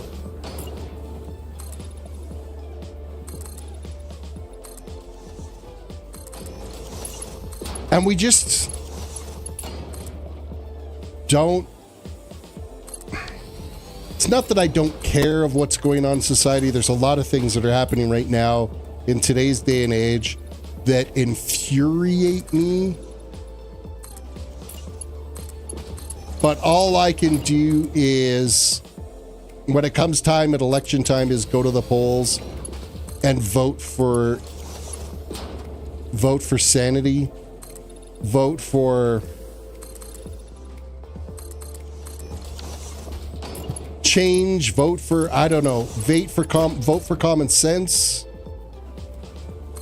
It is a weird time in society, and like as you said, a Gen X. I mean, we've been raised I've been raised basically at both ends of the spectrum. We didn't have the technology as a kid growing up. However, we built the technology that everybody's got right now that you're living with. And of course, we're paying for the price of building that freaking technology, I guess.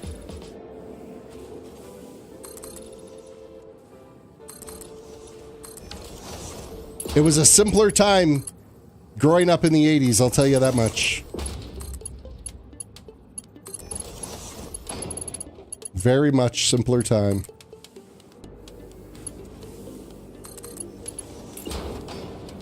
However, the almighty dollar, your wage back then, yeah, my parents didn't make a lot of money, but my mom was a stay-at-home mom. My dad was the one that worked. And when he was working, it covered the mortgage. It covered my like sport fees when I was doing like rugby and track and field, and covered my I was a band nerd when I was a kid, so it covered my like trips and stuff. Like we weren't well off, but we had what we needed to survive, and the bills were getting paid on a single income. That just is absolutely 100% impossible now.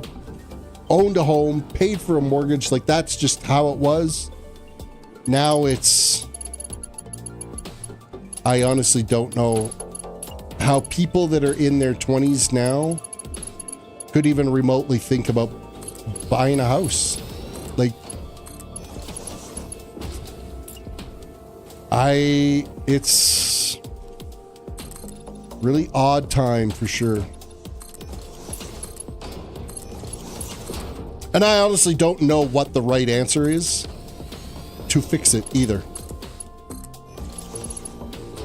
I think the only thing that's going to fix humanity right now is if the big green aliens or gray aliens or whatever come here and they want to take over our planet, and humanity as a whole unites to protect and save our planet. I think that's the only thing that's going to save humanity at this stage of the game, is we need an outside influence to bring everyone together. That's the only way that's the only way I see it working. It may not be in my lifetime that we see the collapse of civilization. I'm not going to say it's not going to be in my kids' lifetime. If it certainly isn't their lifetime, it's going to be their kids.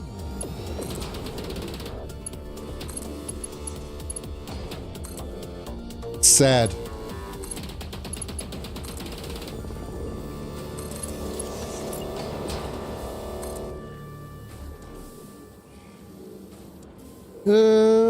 What do we set here? I wonder if you could, let's see here. I missed something back there. I wish wars were just resolved in a video game. Blowing up people seems so wrong regardless of what's going on. If two countries want to fight, maybe a game would be best. Problem is that's the way war is going now anyway, is unmanned drones, and it's the civilians that get caught in the middle. It's practically a video game warfare now.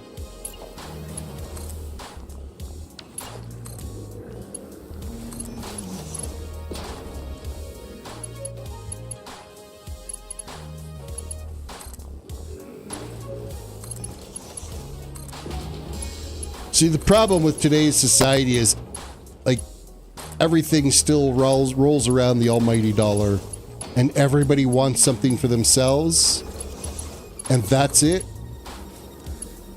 Until we end up with a society like, say, Star Trek or something, where money really is, like, currency becomes a non-issue. You have, like, a living whatever you need to be able to survive, and like I don't know. I honestly don't Honestly, don't know what the solution is.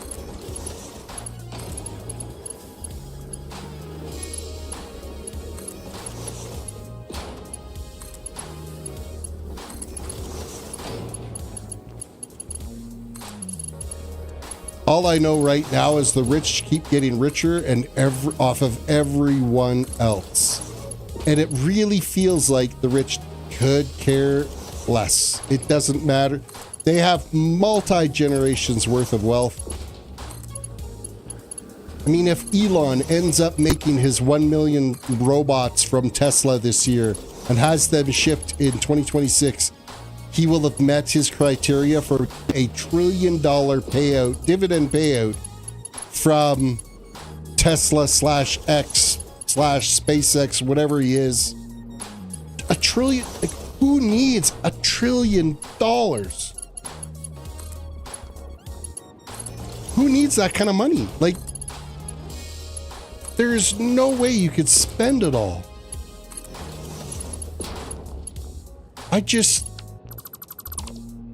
It's mind-blowing.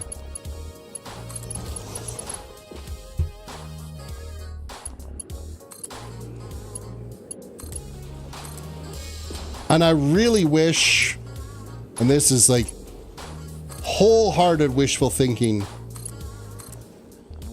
I really wish the news went back to just get rid of partisan news services. The news should not be affiliated to any form of political party. There should be no bias associated to it. They should be just reporting on actual facts and not like, man, whatever happened to the actual investigative reporting? Investigative reporting doesn't exist anymore. It's, I Google searched and Gemini gave me these results. It must be true. I'm not going to verify it. And we're going to have, and this is the platform we're going to live off of. And that's it. Like, we got to stop taking everything at face value and start doing our own research. I think that's the biggest thing that humanity needs right now is do your own research, find your own sources. Don't just rely on what AI or social media has told you. Read a few more clicks down the page. Don't just read the AI summary. Don't just believe what's on page 1. I mean, half the stuff on page 1 in a Google result is an ad nowadays anyway, so.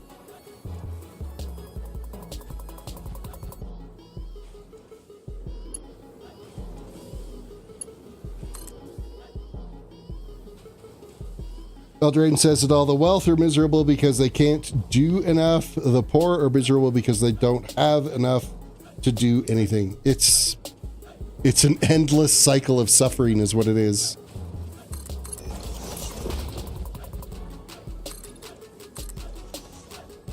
Man, did we ever bring the tone down in this discussion? Holy crap. What have we done? Now I'm grumpy. Can't we all just get along? You know what? Maybe the folks in the 60s in Woodstock, they had it right. We all need to go back to the Woodstock age. 4% installed, man, that's taking forever.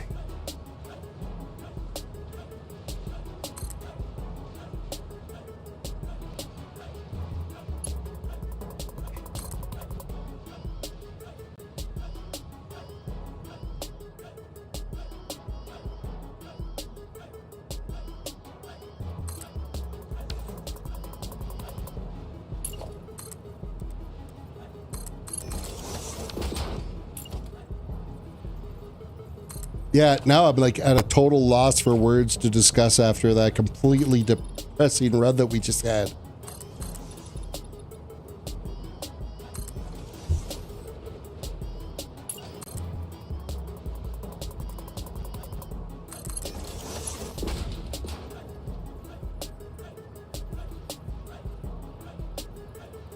CNN is awful, Fox is awful, but if you watch neither, you are uninformed instead of being misinformed. Sometimes uninformed is better than being misinformed. Because if you believe the rhetoric from either side, it's harmful either way. And I think it's more harmful to believe a lie than to be misinformed on the truth.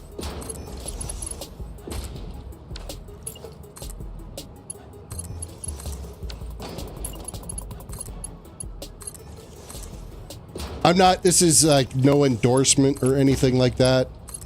I personally, I have been following, there's a YouTuber that I watch, his name is Philip DeFranco.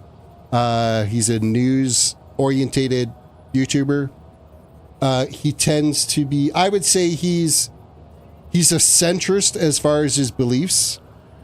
I don't believe he's registered in either party, either way. He has been leaning more Democrat over the last little while because of all the crap that's going on. However, I believe like he's a centrist. He's got conservative beliefs and he has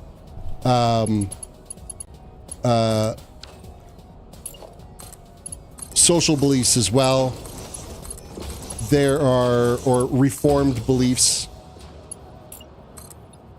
However, he delivers the news. Here's the article. Here's the facts of it. Everything that he can find from it. And then after he's delivered that, he's like, okay, and now this is my opinion on it.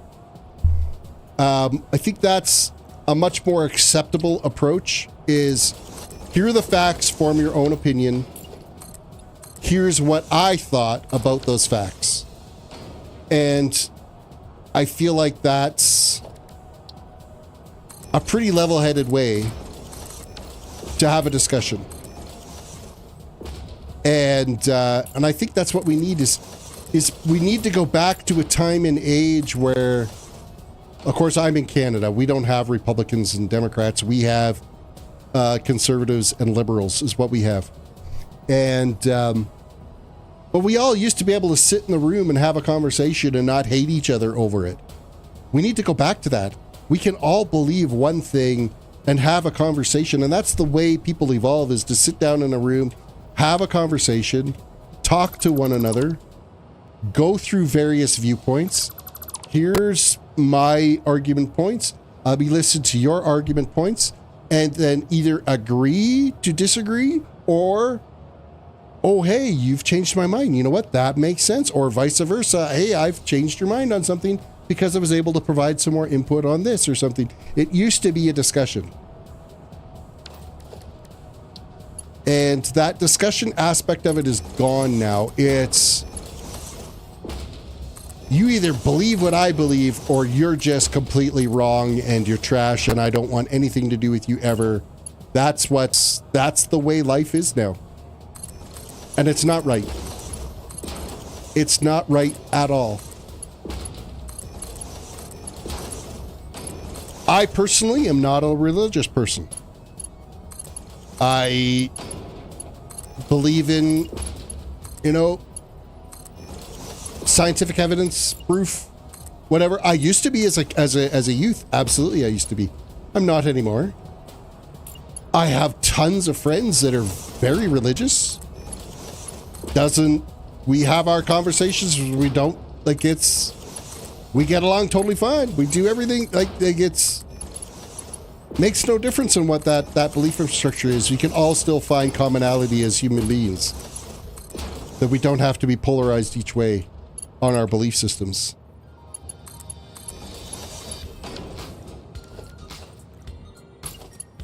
Man, I never ever thought that I would be at a point. I've never been in a point in my streaming, in my YouTube videos where I felt like I needed to talk about where we stand politically until this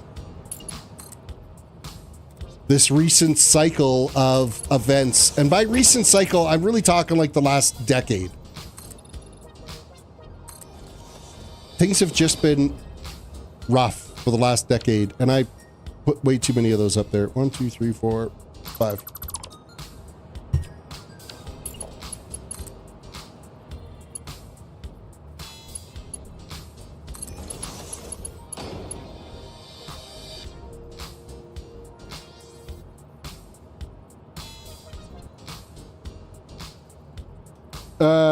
Veldraden says, you want to be in the middle of the road where everyone is equal. You were so canceled, lol.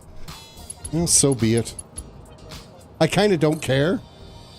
And there's the Gen X in me right now, is I could care less if you hate me because of what I believe. I don't care.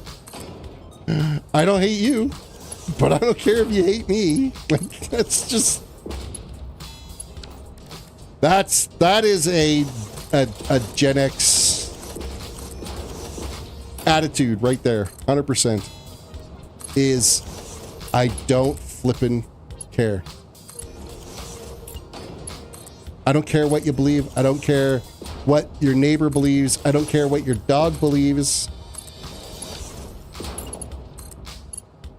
How does what you believe affect me? Right?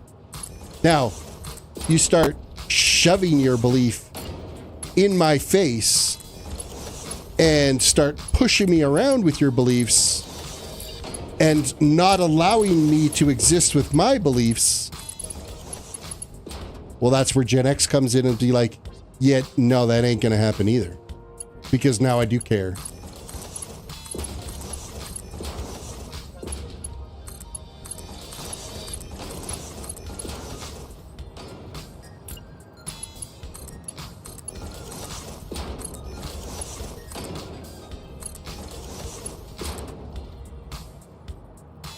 Veldarin says, I want to be religious, but I need more evidence than it might exist to put faith into anything. You know, I was watching a TV show here recently.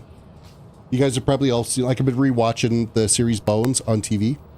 It's on Netflix right now. I've been watching it on Netflix. It's a great TV show. I like it.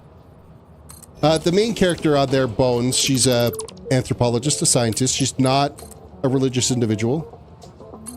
Studies anthropology is basically the study of human cultures, and she specializes in bone structure and being able to discover evidence. And of course, it's a complete fictitious. It's a show.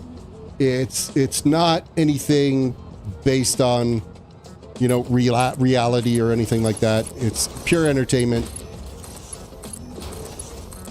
But there was a very interesting comment that was made in that show, and I mean, the Bones is like, it's an older show now. It's been around for a while, and I think I'm on like season 3. I think is what I'm watching right now. Prior to the Christianity, of course, there was the, you know, Greek gods and the Egyptian gods and all that type of stuff, all these other gods that were out there. Where are those religions today? What happened to those? They're not around anymore. So are we not just in a evolution of human beliefs that we might be just phasing out of one for like the next set that'll come along later? Because eventually, you know, Christianity rolled in like a storm and took over through the Romans and the Catholic Church and blah, blah, blah, blah, blah. But prior to that 2,000 years, yeah, there was a lot, for many thousands of years, there was a lot of other beliefs that were out there that have basically all just died off.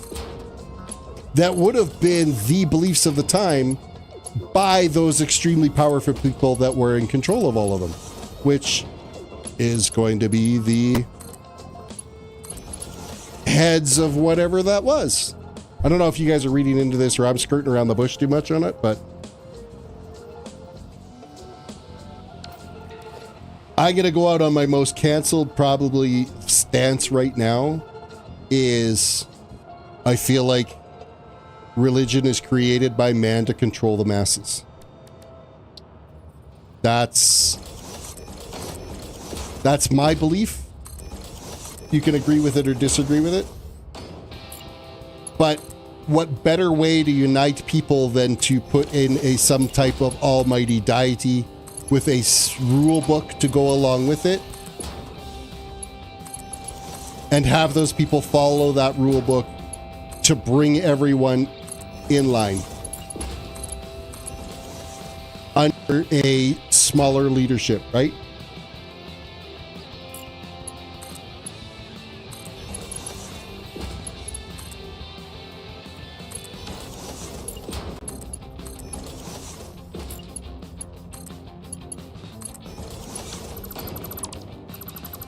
Now that could be my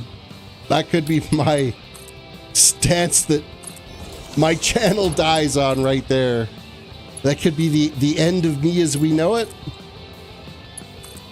If it is, well, it was nice knowing you all. Thanks for watching. I guess we'll catch you in the next one. Or not.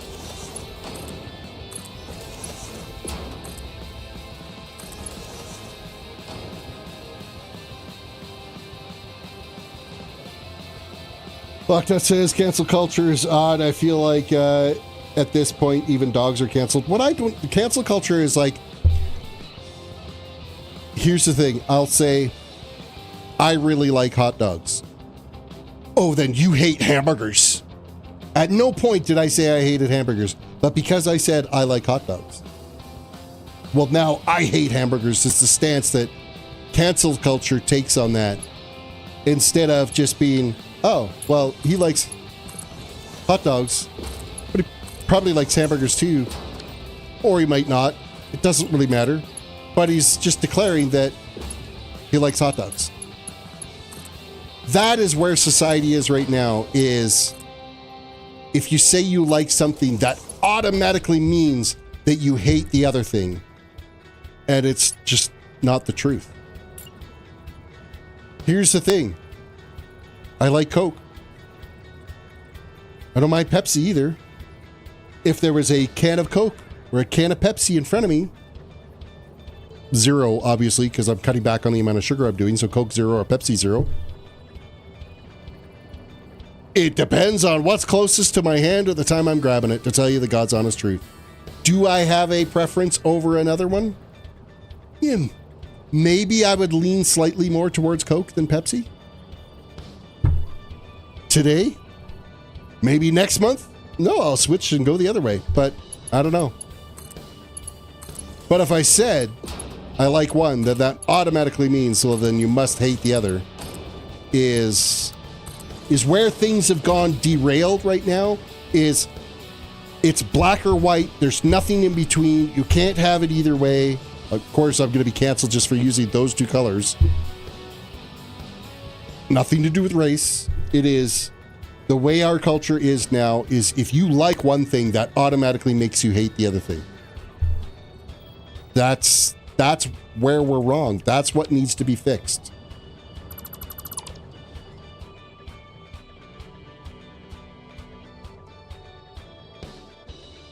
Just because I like a hot dog doesn't mean I don't enjoy a hamburger. Or vice versa. Just because I like a hamburger doesn't mean I won't eat a hot dog. And by golly, I like Hawaiian pizza. I don't mind pineapple on pizza, and I will die on that cross that I'm not religiously attached to.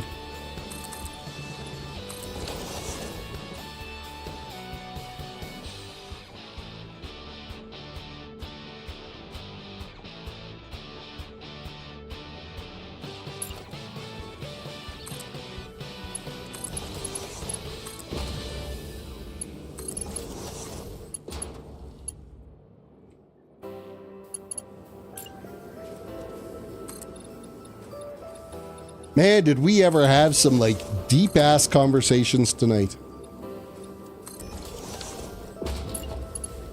how did we end up down this rail, this track line, this bullet train to ideologies? Lockdot says pineapple makes my tongue hurt. Well, that means you hate good pizza. Some people it does. You know what? Pineapple itself does. It's got some acids in it that can cause your taste buds to interact with it wrong, and some of the proteins in your mouth. Like it's a proven fact that some of the proteins in your mouth will react with pineapples. And some people, yeah, they end up with like cankers from it. It's very acidic based. You can only eat it in so many quantities, right? But now, if it's cooked on a pizza, though, it does neutralize some of that acidity. So it's less likely to be an impact after it's been cooked than if you're eating pineapple raw in like a fruit salad or something like that. So.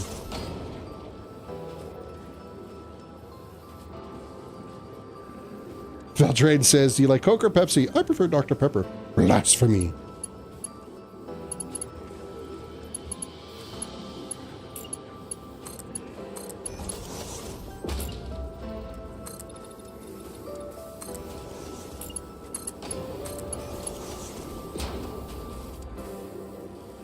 Valdrain says, I love anchovies on pizza before I have pineapple on pizza. Man, I've tried the anchovy thing. I can't get over the little itty bitty fishes on a pizza. Props to you for liking anchovies on pizza. I find them too salty. It's the salt intake is just, it's way up there for my taste buds. Good on you, not for me. When we order pizza together, we'll split it. You can have your anchovies on one half and I'll get something else on the other. Peltrade, what is an anchovy? They're little itty bitty fishies.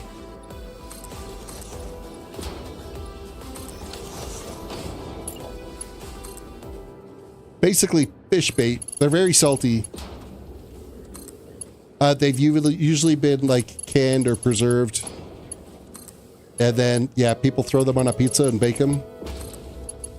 Some people, not my cup of tea, so...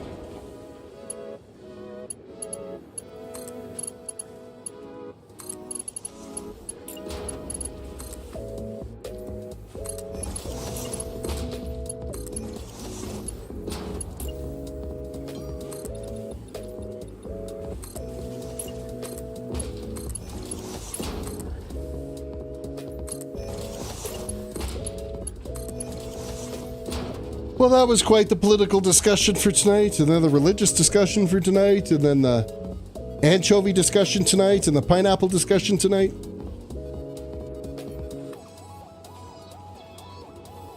Look at us go. We're single-handedly changing the world right now. We're uniting people over different beliefs. We're uniting the pineapple and the anchovies in one room to share in a pizza pie.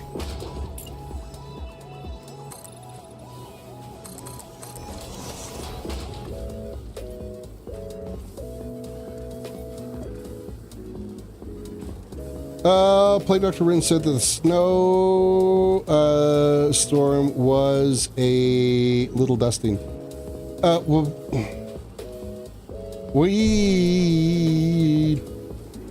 the one we had last week or week before was not a little dusting. It was a pretty good shot of snow, and driving on it sucked bad.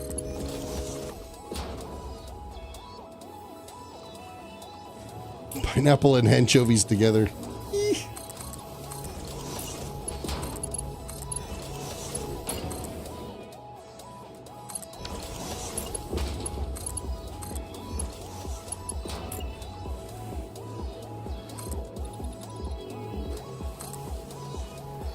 You gotta like both to enjoy both on a pizza together, I think.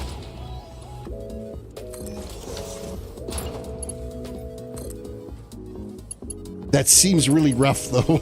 I'm gonna say that's probably not the most appetizing thing. I guess the pineapple would cut down on the saltiness of the anchovy. I guess that's something.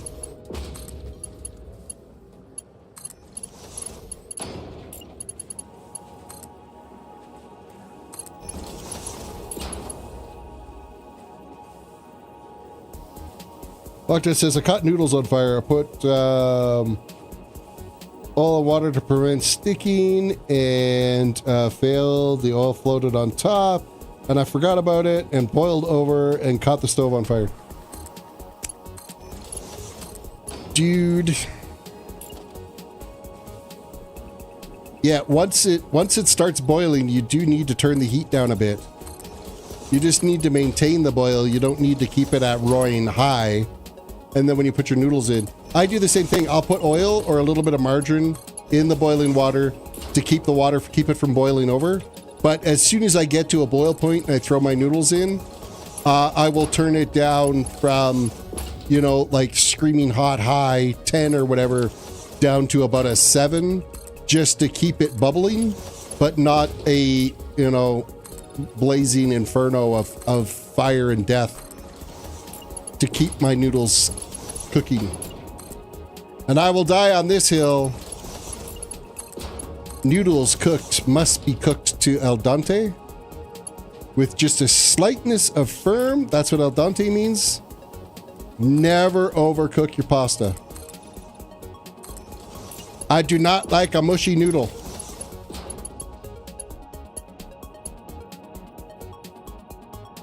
Velder says, I prefer a Mediterranean-style pizza with artichoke hearts, roasted chicken, feta cheese, and... Oh, man, I don't like those olives. Those olives, everything was, like, bang on point there. I would swap out the olives that you put in there to black olives, and that would be, like, that would be all right. Those like brownie olives and green olives, I can't. I don't know what it is. It just, everybody has their own taste buds. Good on you for you. Like, I was totally on board with diving into that. I would just swap out the olives. I cook nothing correctly. Usually it's overcooked everything. That is because you're distracted by everything else. When I cook, I'm in there cooking. I'm not doing anything else but cooking. I make a really nice Italian sausage soup, a hamburger soup. I think they're nice. Some people might differ. A chicken pho. Everybody seems to like my chicken pho when I make my chicken pho. I make a really good chili that everybody seems to like. And all of my kids line up if I make my spaghetti. They really enjoy that. But the problem is I always make like way more than anybody needs, so there's always lots of leftovers. I cannot cook in small quantities. I can't get the proportions right. I cook to taste. I'll put a bit of this in there, and I'll put a bit of that in there, and I'll put a bit of this in there, and next thing you know, I've got like 5,000 things in the pot, and the pot's like overflowing, and everybody's got meals for the next 50 days.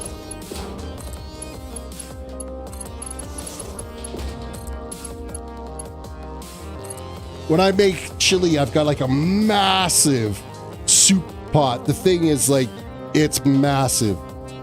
And I will fill that thing like half full of all of my fixins for making chili.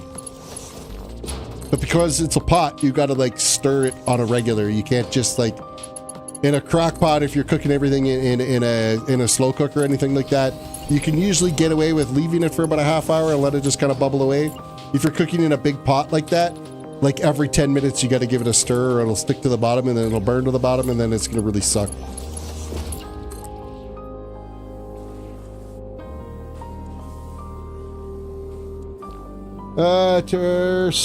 My dad doesn't cook in small portions either. No. I don't know, maybe it's like a dad thing to make sure everybody's fed.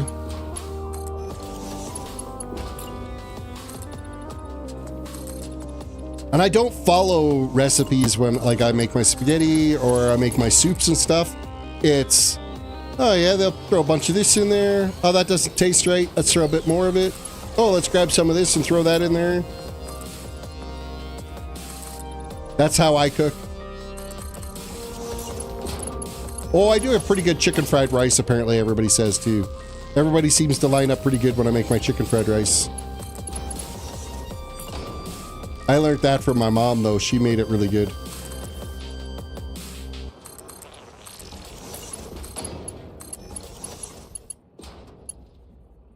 Artist says, last time we made chili, there was enough for us and 3 other neighbors. It still went bad. Well, that's when you containerize it and throw it in the freezer, and then you've got chili as a backup for, like, cold winter days or something. Quite often, we just containerize it and throw it in the freezer. When there's, like, lots of leftovers, and then they'll be, like, ready to go for lunches for work or something like that.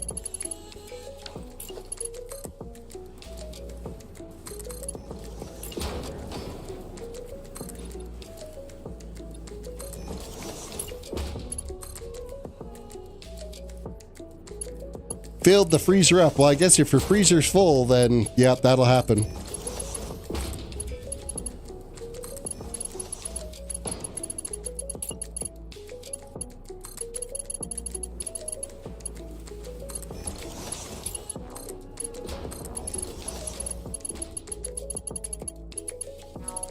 Alrighty, let's finish turning this bit around here. And then we've nearly got this row all buttoned up here. Another 104,000 screws done tonight. Going forward, though, just in how this has been playing since I closed Chrome, I will not be leaving Chrome running in the background. I'm just going to rely on the chat that is in my Streamlabs OBS. Use Chrome to finish, because I usually... Streamlabs OBS, when you go to launch a live stream directly from Streamlabs OBS, you can only fill out so much of the default information that gets pushed to the YouTube page for the stream ingest. So then you have to also go into the description after that and adjust some of the settings. And like in Streamlabs OBS, you can set it to, yes, you're in the gaming category for streaming, but it won't let me actually narrow it down to the game title. And it doesn't throw like the tags and stuff in it for searching and all that type of stuff. So then I'll launch it in the browser and then I'll be able to drill down, add in the tags, and actually set Satisfactory as the game title under the category gaming. And it just helps narrow down search and stuff for your live stream. And then like you can adjust things for your monetization and all that type of stuff where you don't have that flexibility in Streamlabs OBS for all those extra features. So then I think once that's done, then I can just close out the browser, rely on the chat that I have in Streamlabs OBS because it's working. I just can't physically type into it unless, well, I could, I just need to actually sign into it and play with it a bit. But I don't have my two-factor authentication sitting on my phone upstairs. So to sign into it, I'd have to run up there, grab the code for it, and blah, blah, blah. I'm just lazy. Let's just chalk that up to laziness. It is what it is.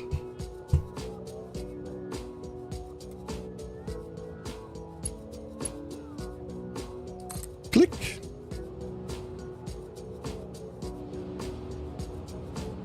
Back that up to right there. Next. I'm only going to bring this to that line.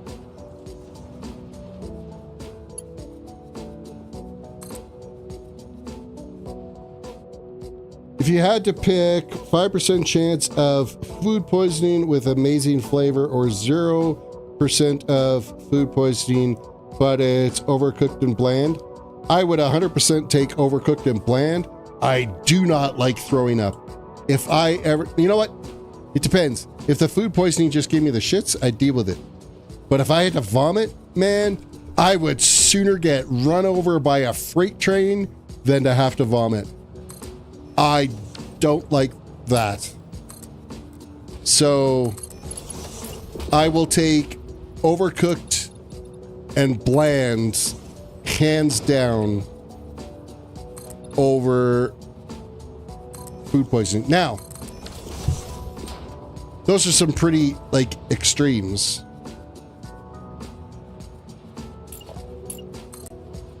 Like, your only option is a 5% chance of food poisoning, or everything is, like, overcooked and bland flavored. It can be overcooked but still have good flavor. Like, why are you sacrificing the spices? The spices aren't going to give you food poisoning. You've got to season everything. Now, chicken, man, chicken is something, chicken and pork, two foods, two meats, that stuff gets murdered. It gets overcooked. It's cooked rock, like not rock hard, but certainly cooked straight through. Beef is the only thing that I will, like steak and stuff, I cook to a medium rare. I like a medium rare steak. My wife's a well done steak person. It's like chewing shoe leather. I can't do that. But beef is the only one, and with that said, like, not ground beef. Ground beef gets killed. Like, I know in the United States you can get like a medium or a medium rare, like where your burger's still pink in the middle. Hell nah, that ain't happening. My burger's cooked.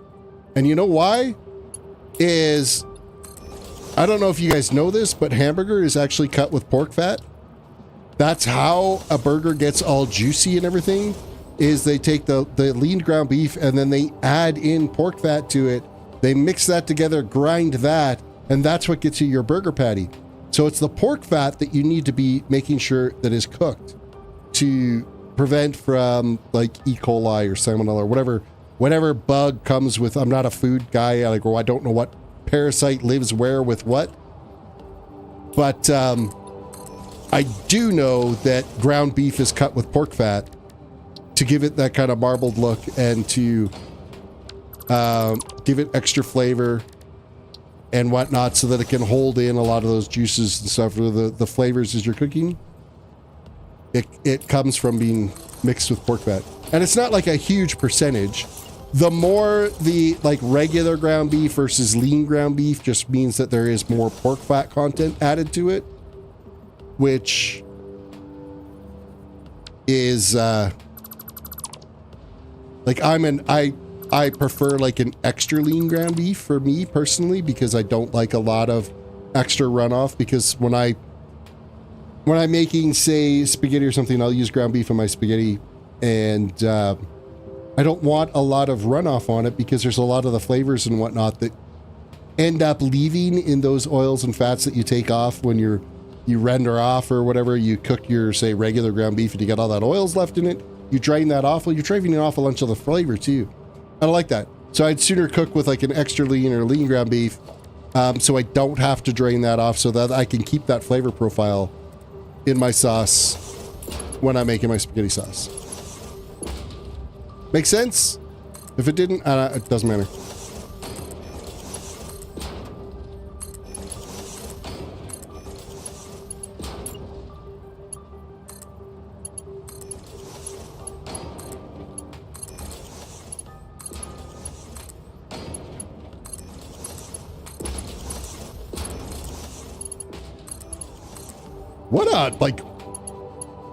What a night of conversations. I appreciate you guys very much. You know that? Which reminds me, everybody, reach down, hit the like button on the video, subscribe if you're new to the channel, ring that notification bell. If you've enjoyed this conversation tonight as much as I have, smash that like button. Smash the hell out of it.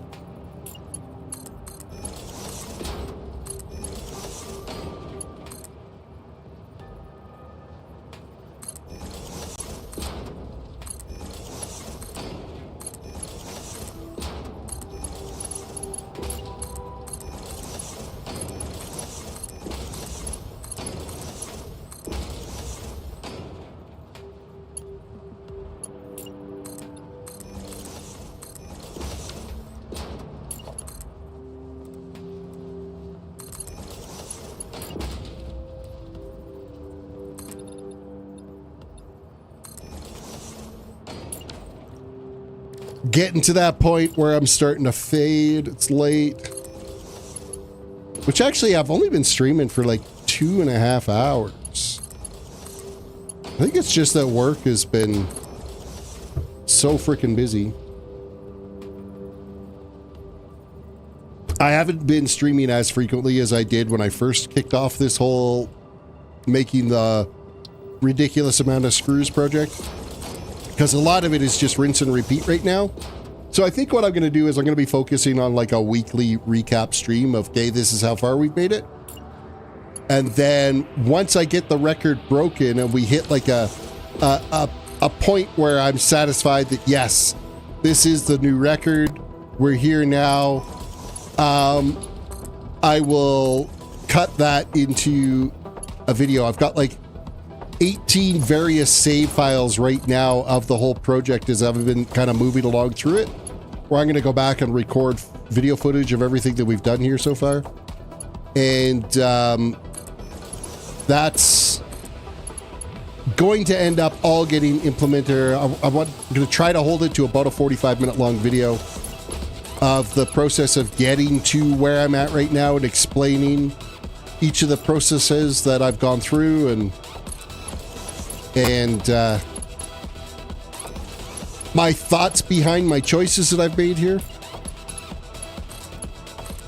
And I'm thinking it's going to be a pretty good video. I think it's going to turn out well.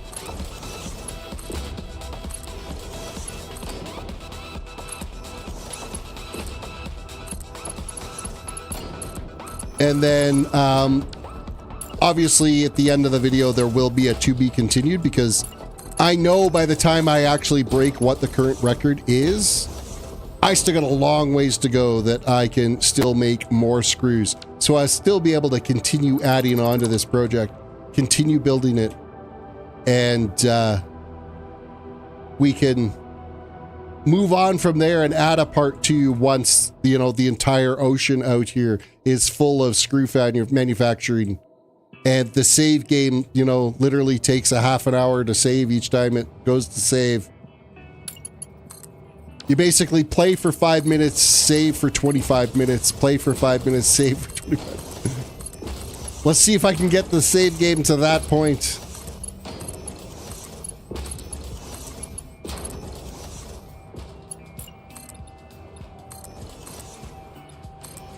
I know in Update 8, there was some times when some of my builds where the save game, it took a dang long time, where I actually changed it from every half hour to saving every hour, because it was literally just, it seemed like I was always waiting for a save game to happen. Actually, I think right now I'm on every 15 minutes is when it saves, and I changed it to every hour because it was just too much.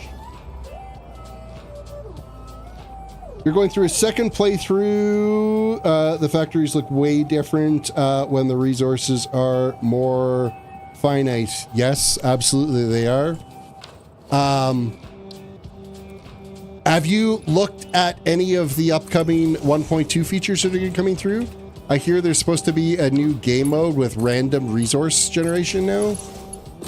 I'm kind of looking forward to that. Not having basically the same resources when you land wherever your starting point is. Because everything kinds to be a little bit cookie cutter.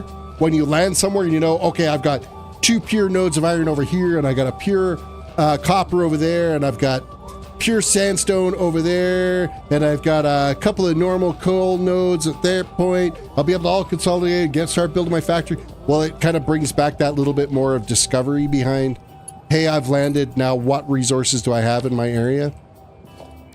I do kind of like that idea. I know that this is supposed to be a liquids update, but I don't feel like they're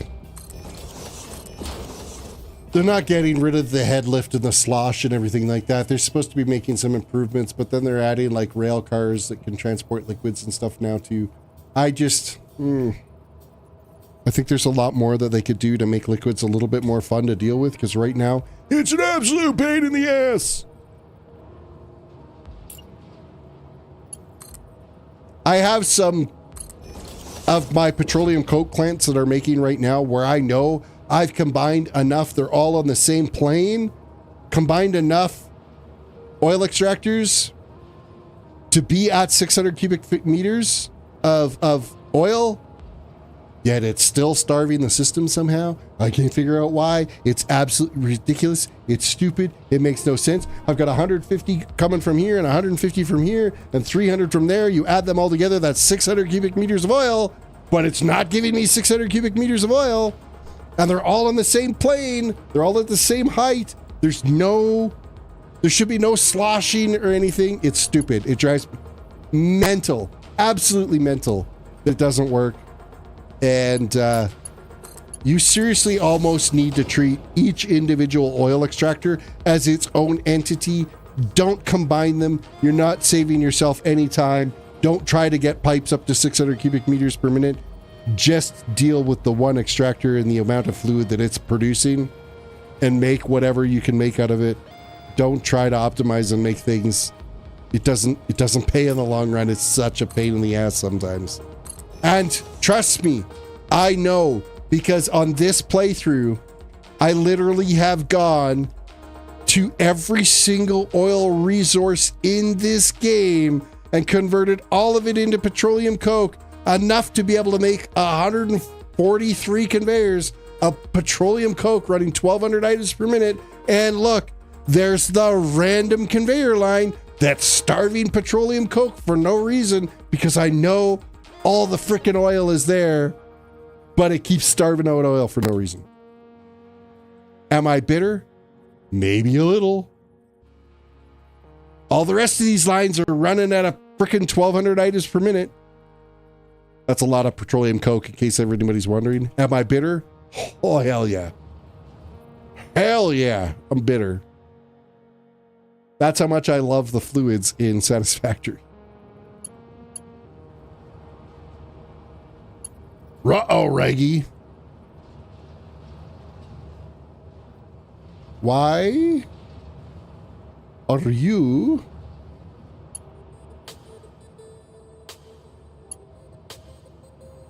missing pieces? Or were those not needed? I'm thinking these were sections not needed. I just saw some bits that aren't built. But it's because we kind of got to the end of that tower line and we didn't need any more of it. So there is some factories and stuff that I could like delete out of here because they're not being used. 1, 2, 3, 4, 5, 6, 7, 8. Yeah, this... I could probably delete out this whole row, or 4 of these. And then... Oh, look. What I didn't hook up here.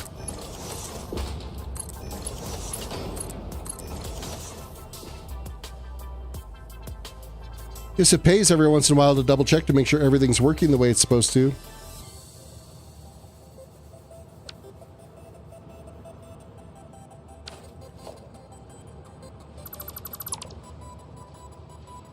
Couple of little spots here I didn't delete out some foundations to.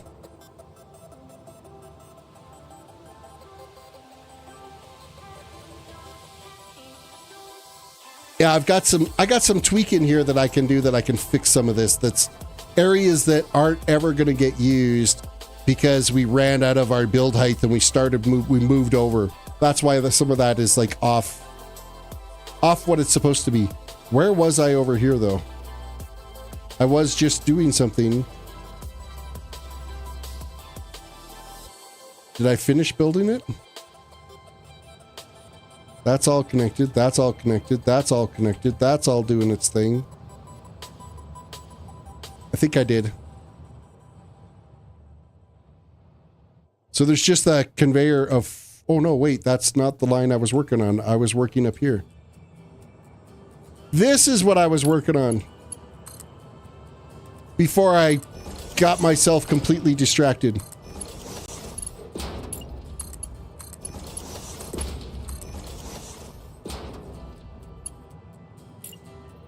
Totally off on a squirrel tangent there. 100%.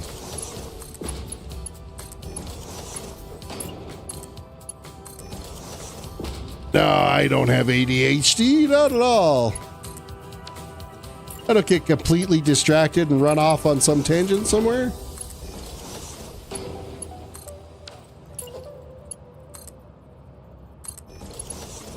Actually, I never would have noticed that those two conveyors weren't connected until I went back, you know, a while later just to verify all of the conveyors were flowing, and I would have been like, hey, why are these two not doing anything? What's going on here?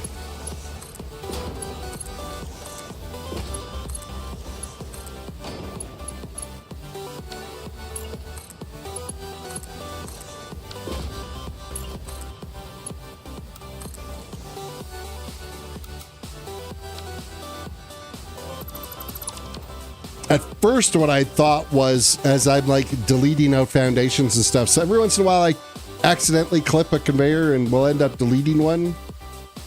Not intentionally, but it happens. And I thought that's kind of what had happened in those few, but no, it wasn't the case.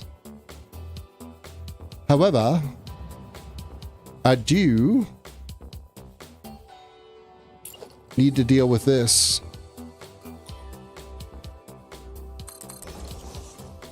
This gets a little bit more tricky dealing with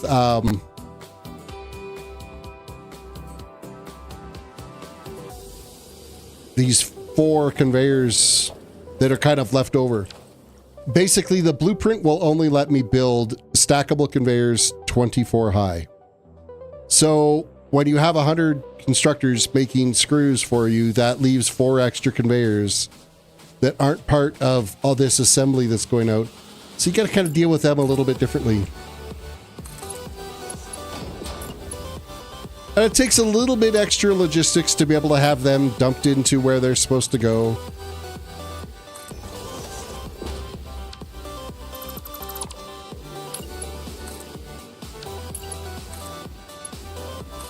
A little extra hard work. Life is a commodity. How do early access games change to have a DLC?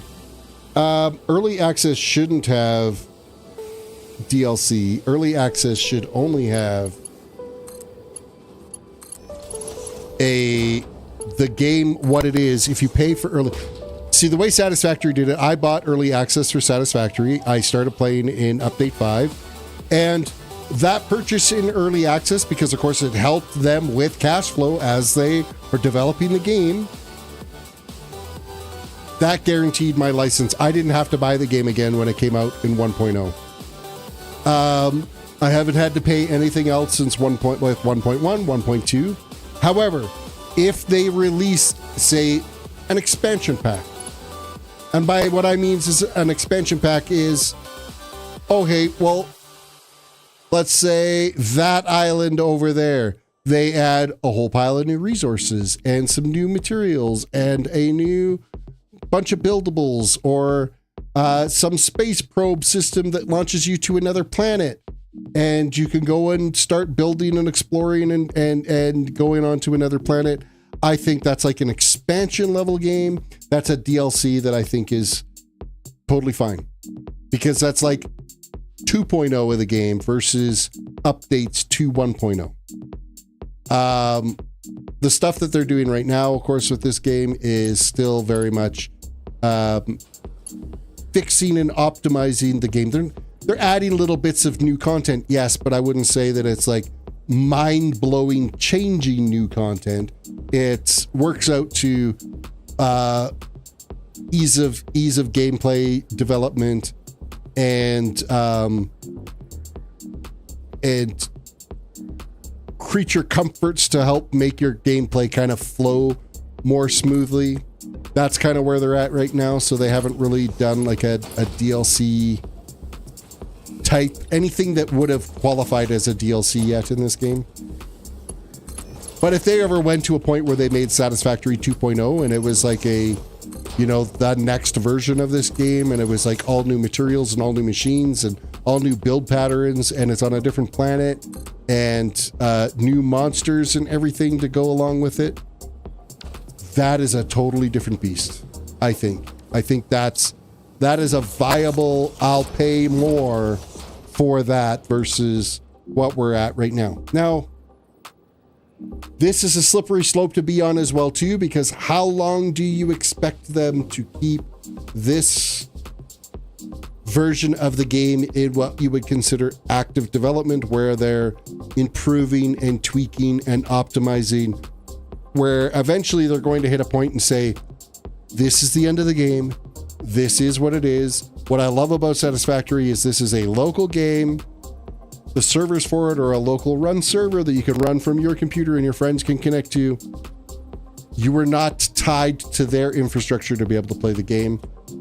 And so then it can basically live on in infinite where it is. And you don't need to buy anything else for it to continue existing. Games where you can only play on an online service unless it's a free-to-play game, you can't build a game, expect a one-time purchase, and then also expect unlimited, especially if it's an online game, unlimited development and unlimited availability without some type of monetization compensation to keep that going, because it costs money to keep servers up and running. It costs money to maintain those servers. It costs money to patch things as technology changes and evolves around it so that it can interact with, say, new operating systems or new networking protocols or new security protocols. Games don't just exist forever. There is ongoing costs associated to a game that's in an online environment that you can never expect it to be. I put those in the wrong spot. It's unreasonable to expect the game developer should need to keep that running indefinitely.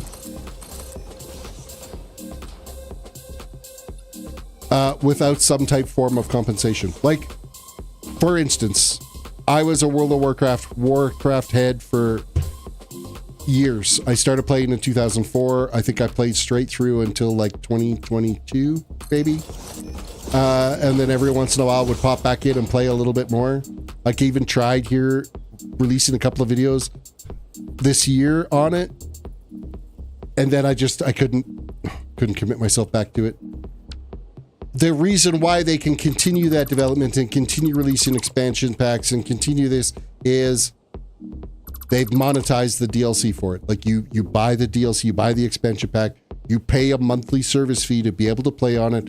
That revenue is them. Now, granted, they're making money hand over fist on that game. It's kind of a rough example to use, but because of that ongoing revenue since 2004, that game has been able to continue to, I'm going to say, thrive, because it has. It's not dead. It's still doing what it needs to do for as long as it needs to do it. Like, there's still millions of people playing World of Warcraft. It's still a viable title. I gotta quit clicking those places and I'm not connecting these conveyors properly and I keep clicking on it wrong.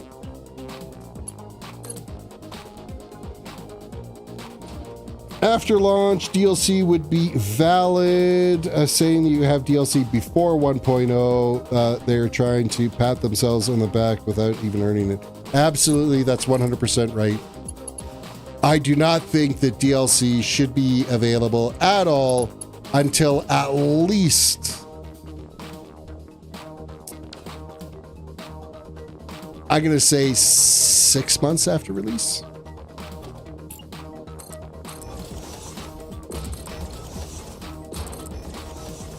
Give it at least a half a year to exist before you start jamming the DLC down our throat.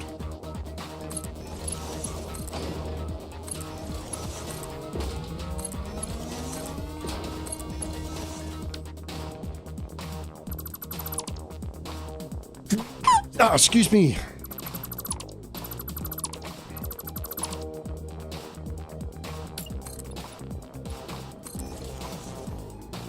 Now, what we need to get away from is these crappy ass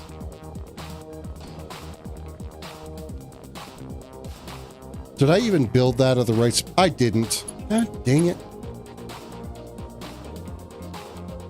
Oh no, I put this at the wrong height. We're okay. We're okay.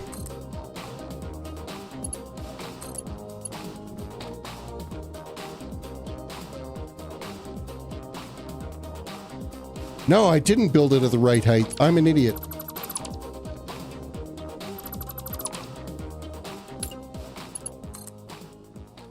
I think that needs to be there. I need to delete this. Bear with me here. I lost my train of thought on what I was talking about because I was having some alignment issues. Let me see if I can get this to line up. I need it to run parallel.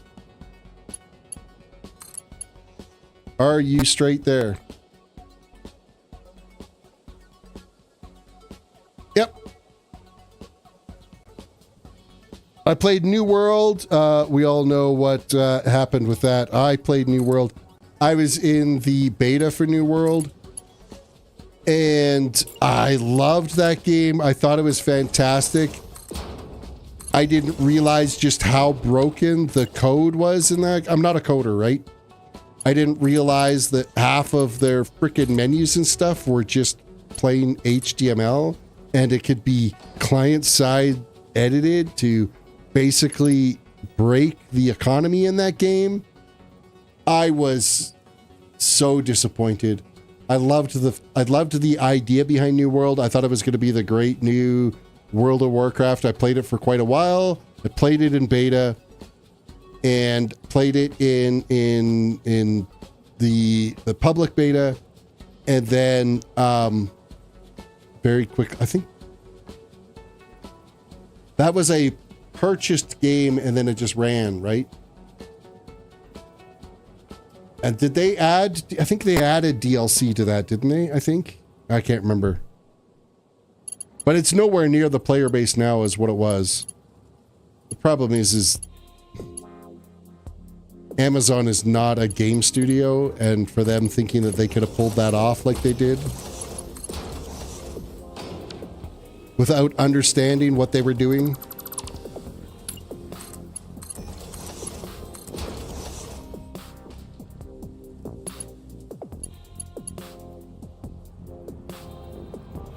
Game was such a disappointment. I enjoyed playing that game.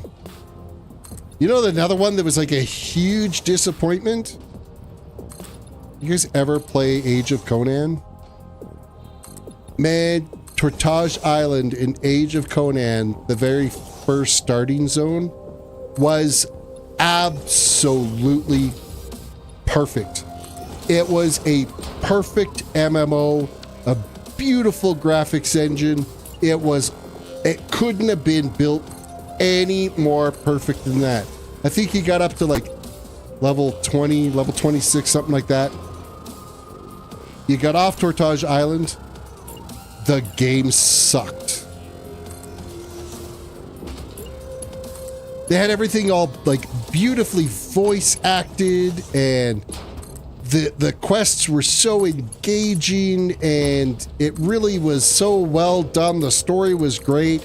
And then after that starting zone, it was absolute, complete, utter garbage.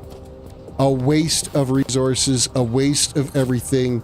It was a grind fest where you just would literally have to go for a whole zone and just go out and kill things to gain levels so that eventually you could get quests again. In less than a year, though, your New World servers are going offline. They are going to shut them off, are they?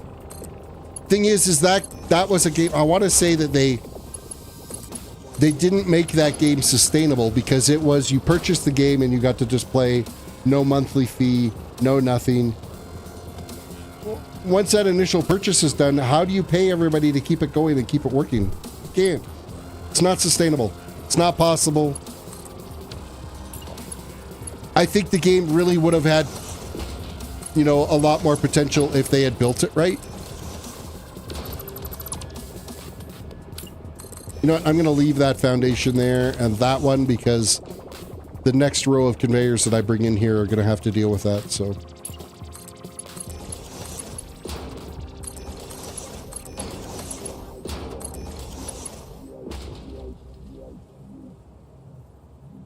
Might have given Dune another shot. See, I never did play Dune.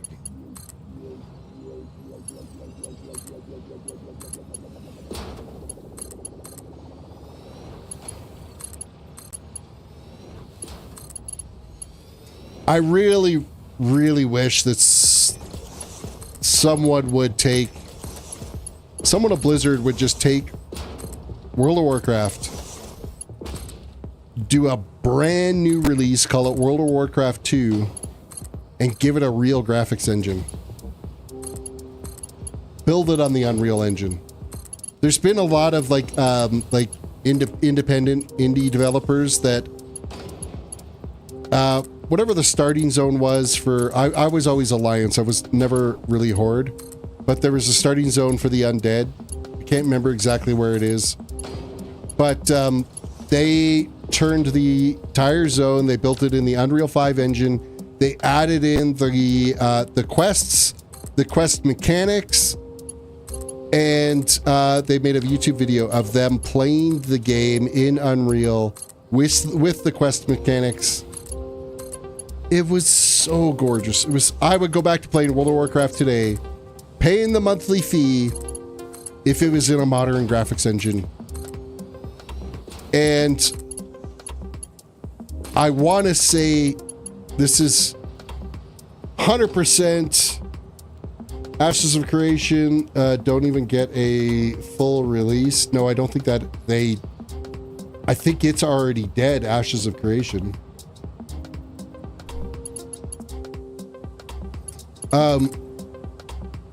I think my reason behind like a World of Warcraft 2 and like an Unreal engine with ray tracing and, you know, souped up graphics is this is more of a personal, I think it would raise that barrier of entry so that anybody with a $300 laptop can't play World of Warcraft. And it changes the demographic of who's on the servers and the quality and content of the game that you're playing. If you need a $1,500 computer to be able to run World of Warcraft 2 or a rig like I'm running, if you need something that can play, like, have it look like Cyberpunk and the equipment that you need to make Cyberpunk run well, you've increased that barrier of entry. You have a different demographic of players, and it raises the quality of play.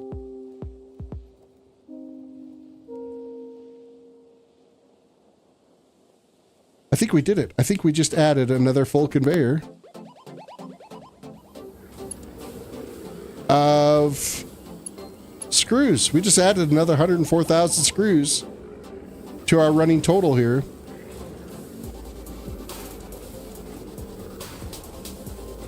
I'm just quickly viewing right now. You know, if there's a problem when there's the indicator light here on whether or not the machine's running, because these are all overclocked.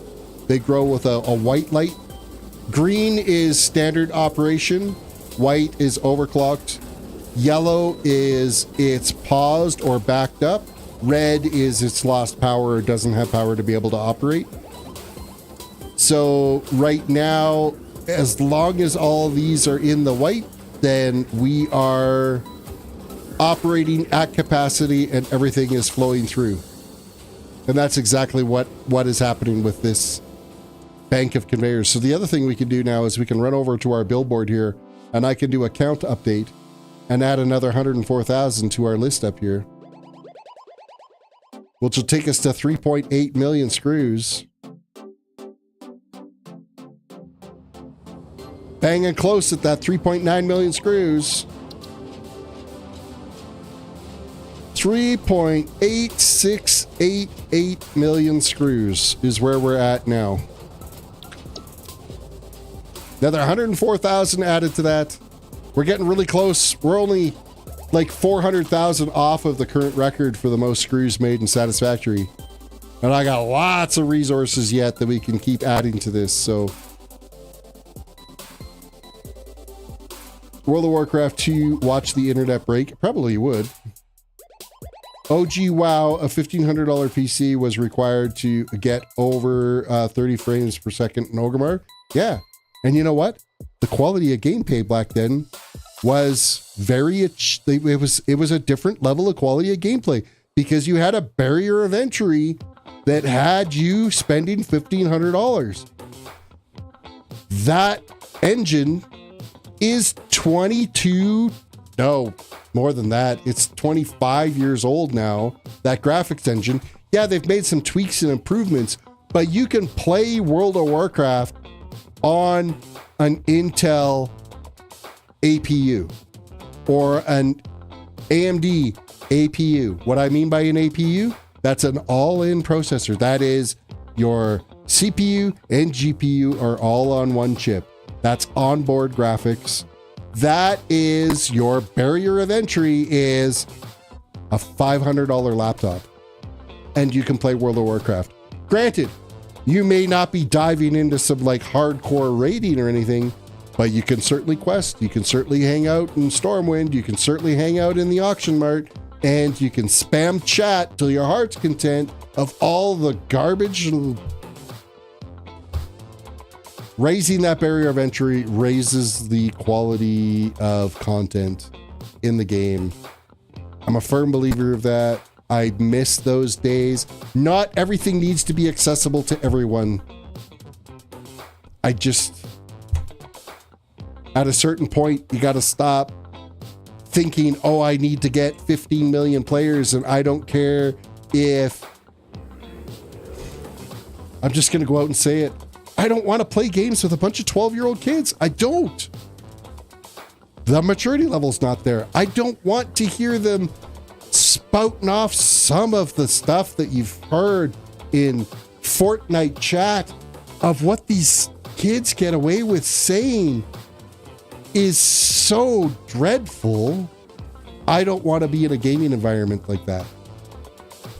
And it's because you're going to play that game on a $500 console. There's the barrier of entry is way lower. I don't know. Man, I'm hitting some hot points tonight in my belief system. I don't know what's happened tonight, but I've definitely drawn some lines in the sand in this stream of where I think things have gone awry in game development, where things have gone awry politically, where things have gone awry religiously, where things have gone awry in our belief systems. I like hot dogs and I like hamburgers. I don't know. Man. If I don't get canceled after this stream, then maybe I'll survive. I don't know. But that's the Gen X in me coming out wholeheartedly. And I don't care. I don't care. That's just what I believe in. And that's that, I guess. Increase your barrier of entry. You know what? If I can't play it because I don't have the right quality of equipment to be able to play the game because I can't afford to go out and buy that equipment, then I guess I just don't play that game. Plain and simple. Or I go out and buy the part that I need to be able to play the game. But making it accessible so that absolutely everybody can play it is just... Game developers need to step away from that. The problem is they never will, because everything is all driven by the almighty dollar. And if I sell 900 billion copies of a game, I don't care what's happening on my servers. I could care less what everybody's talking about. I could care less about how toxic RuneScape is because of everything that happens with predators and children on services that shouldn't, like, I don't know. RuneScape, no, not RuneScape, Roblox. Sorry, I dated myself a little bit too far back on that one. you develop products that bring up that barrier of entry, then you separate. There needs to be a separation between adult gaming and kids gaming. It just needs to be there. With that said, my channel is generally safe for work. If kids want to watch my stuff, that's fine. If they want to interact in chat, that's fine. I don't have a problem with it. I will have a problem if you step out of line and you're talking. Well, I locked out as a younger individual. I can't remember exactly how old you are, Locke, but I know that you're younger. But you carry yourself much more mature. And that's why you're here. That's why you're, you know, a member of the community. And I don't know. I should just shut up and play games. Leave it at that.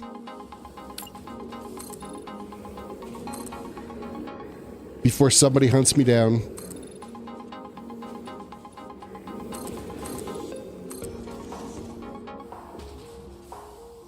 Once heard an argument where someone was told to apologize to a player that wasn't ready for a raid. See, you know, back in the day, and that's one of the reasons why I don't play World of Warcraft anymore, is because the raiding culture. I was a hardcore raider back in the day. And the raiding culture was like, if you weren't ready, like you were, we used to have, you know, back in the day, we were using a DKP system, dungeon kill points. You earned so many points for your raid. You got deducted points if you didn't show up on time. You got deducted points if you didn't have all your mats and everything. It, you know, it became too much of a job rather than an enjoyable experience. It kind of became that like ultimate flip side of people kind of forgot that this is a game.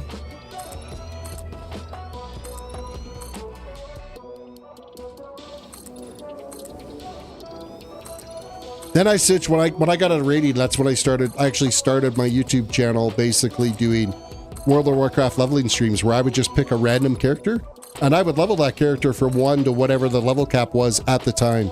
I think the other thing that really pissed me off with World of Warcraft 2 was the level squish. When they squashed the levels down to whatever on what expansion that was, where you went from level like 120 down to 60. I really felt like I had like 6 or 7 years of my life stolen from me because I didn't have like, it was nice to be able to walk in and I'm a level 120 and here are my stats, here's my gear, here's the numbers. You know what? Just make the numbers bigger. Why squish everything? Because now I just felt like, well, yeah, I'm a level 60. Well, yeah, I was a level 60 back in Classic too when I finished Classic. So that was probably the biggest turning point for me to be like, you know what? I'm done with World of Warcraft. Because you felt like all of that accomplishment that you did. I had 6 tunes at level 120 and it was basically stolen from me because they wanted to do a level squish because they felt that the numbers were getting too big and it was too hard for them to do the calculations for raid monsters or raid bosses, and that was a cop-out. I don't their reasoning behind it was just, it was lame. They attempted the raid and failed twice. The Gen X in me would have kicked that player out without a second thought. That's the other thing too, is pickup raids, pug groups. Man, that was another thing that kind of led to not wanting to play, is because you would be stuck into randoms. And then some random groups would be fine, but then to accommodate, like, they brought in pickup groups. Here's just the way that the logic behind, I gotta go to Camview. The logic behind that game was, hey, we're going to bring up pickup groups because people are complaining that it's hard to get everybody together. You can't get a man together for a 15-man raid. I played Classic, man. I played 40-man raid, frickin' Molten Core, AQ40s, Like, you had to get 40 of your friends together, coordinated, get on time, log in, and play the game. That's how we played. Later expansions, well, first they nerfed it so they didn't need to have as many players. You get down to like 20-man raids or 15-man raids in certain raid groups. You didn't have to have as many players going on. Okay, fine. Then they introduced the pickup groups. And the pickup groups, well, now you ended up with lower tiered, lower capable gamers that were joining the groups in hopes that they would get like run through a dungeon to be able to get some gear, and didn't really understand the play mechanics of it. So instead of improving their quality of gameplay and improving their abilities of gameplay, they lowered the threshold of how difficult it was to complete those dungeons. They single-handedly killed the game by trying to accommodate to everyone, is what killed World of Warcraft. There's what, not that it's dead, but it's taken players like me who played that game for 20 years to not want to go back and play it again. For, I'm going to say 18 years straight, 18 years, they were getting whatever it was, $12.99 a month, because I think I bought like 6 months at a time. I think it worked out to $12.99 a month every month for 18 years. I was playing World of Warcraft. I guarantee you, I'm not the only person like me that's the same mentality that's like, no, man, I can't give you any more money. I'm not doing it anymore because it's not what it was. I don't know.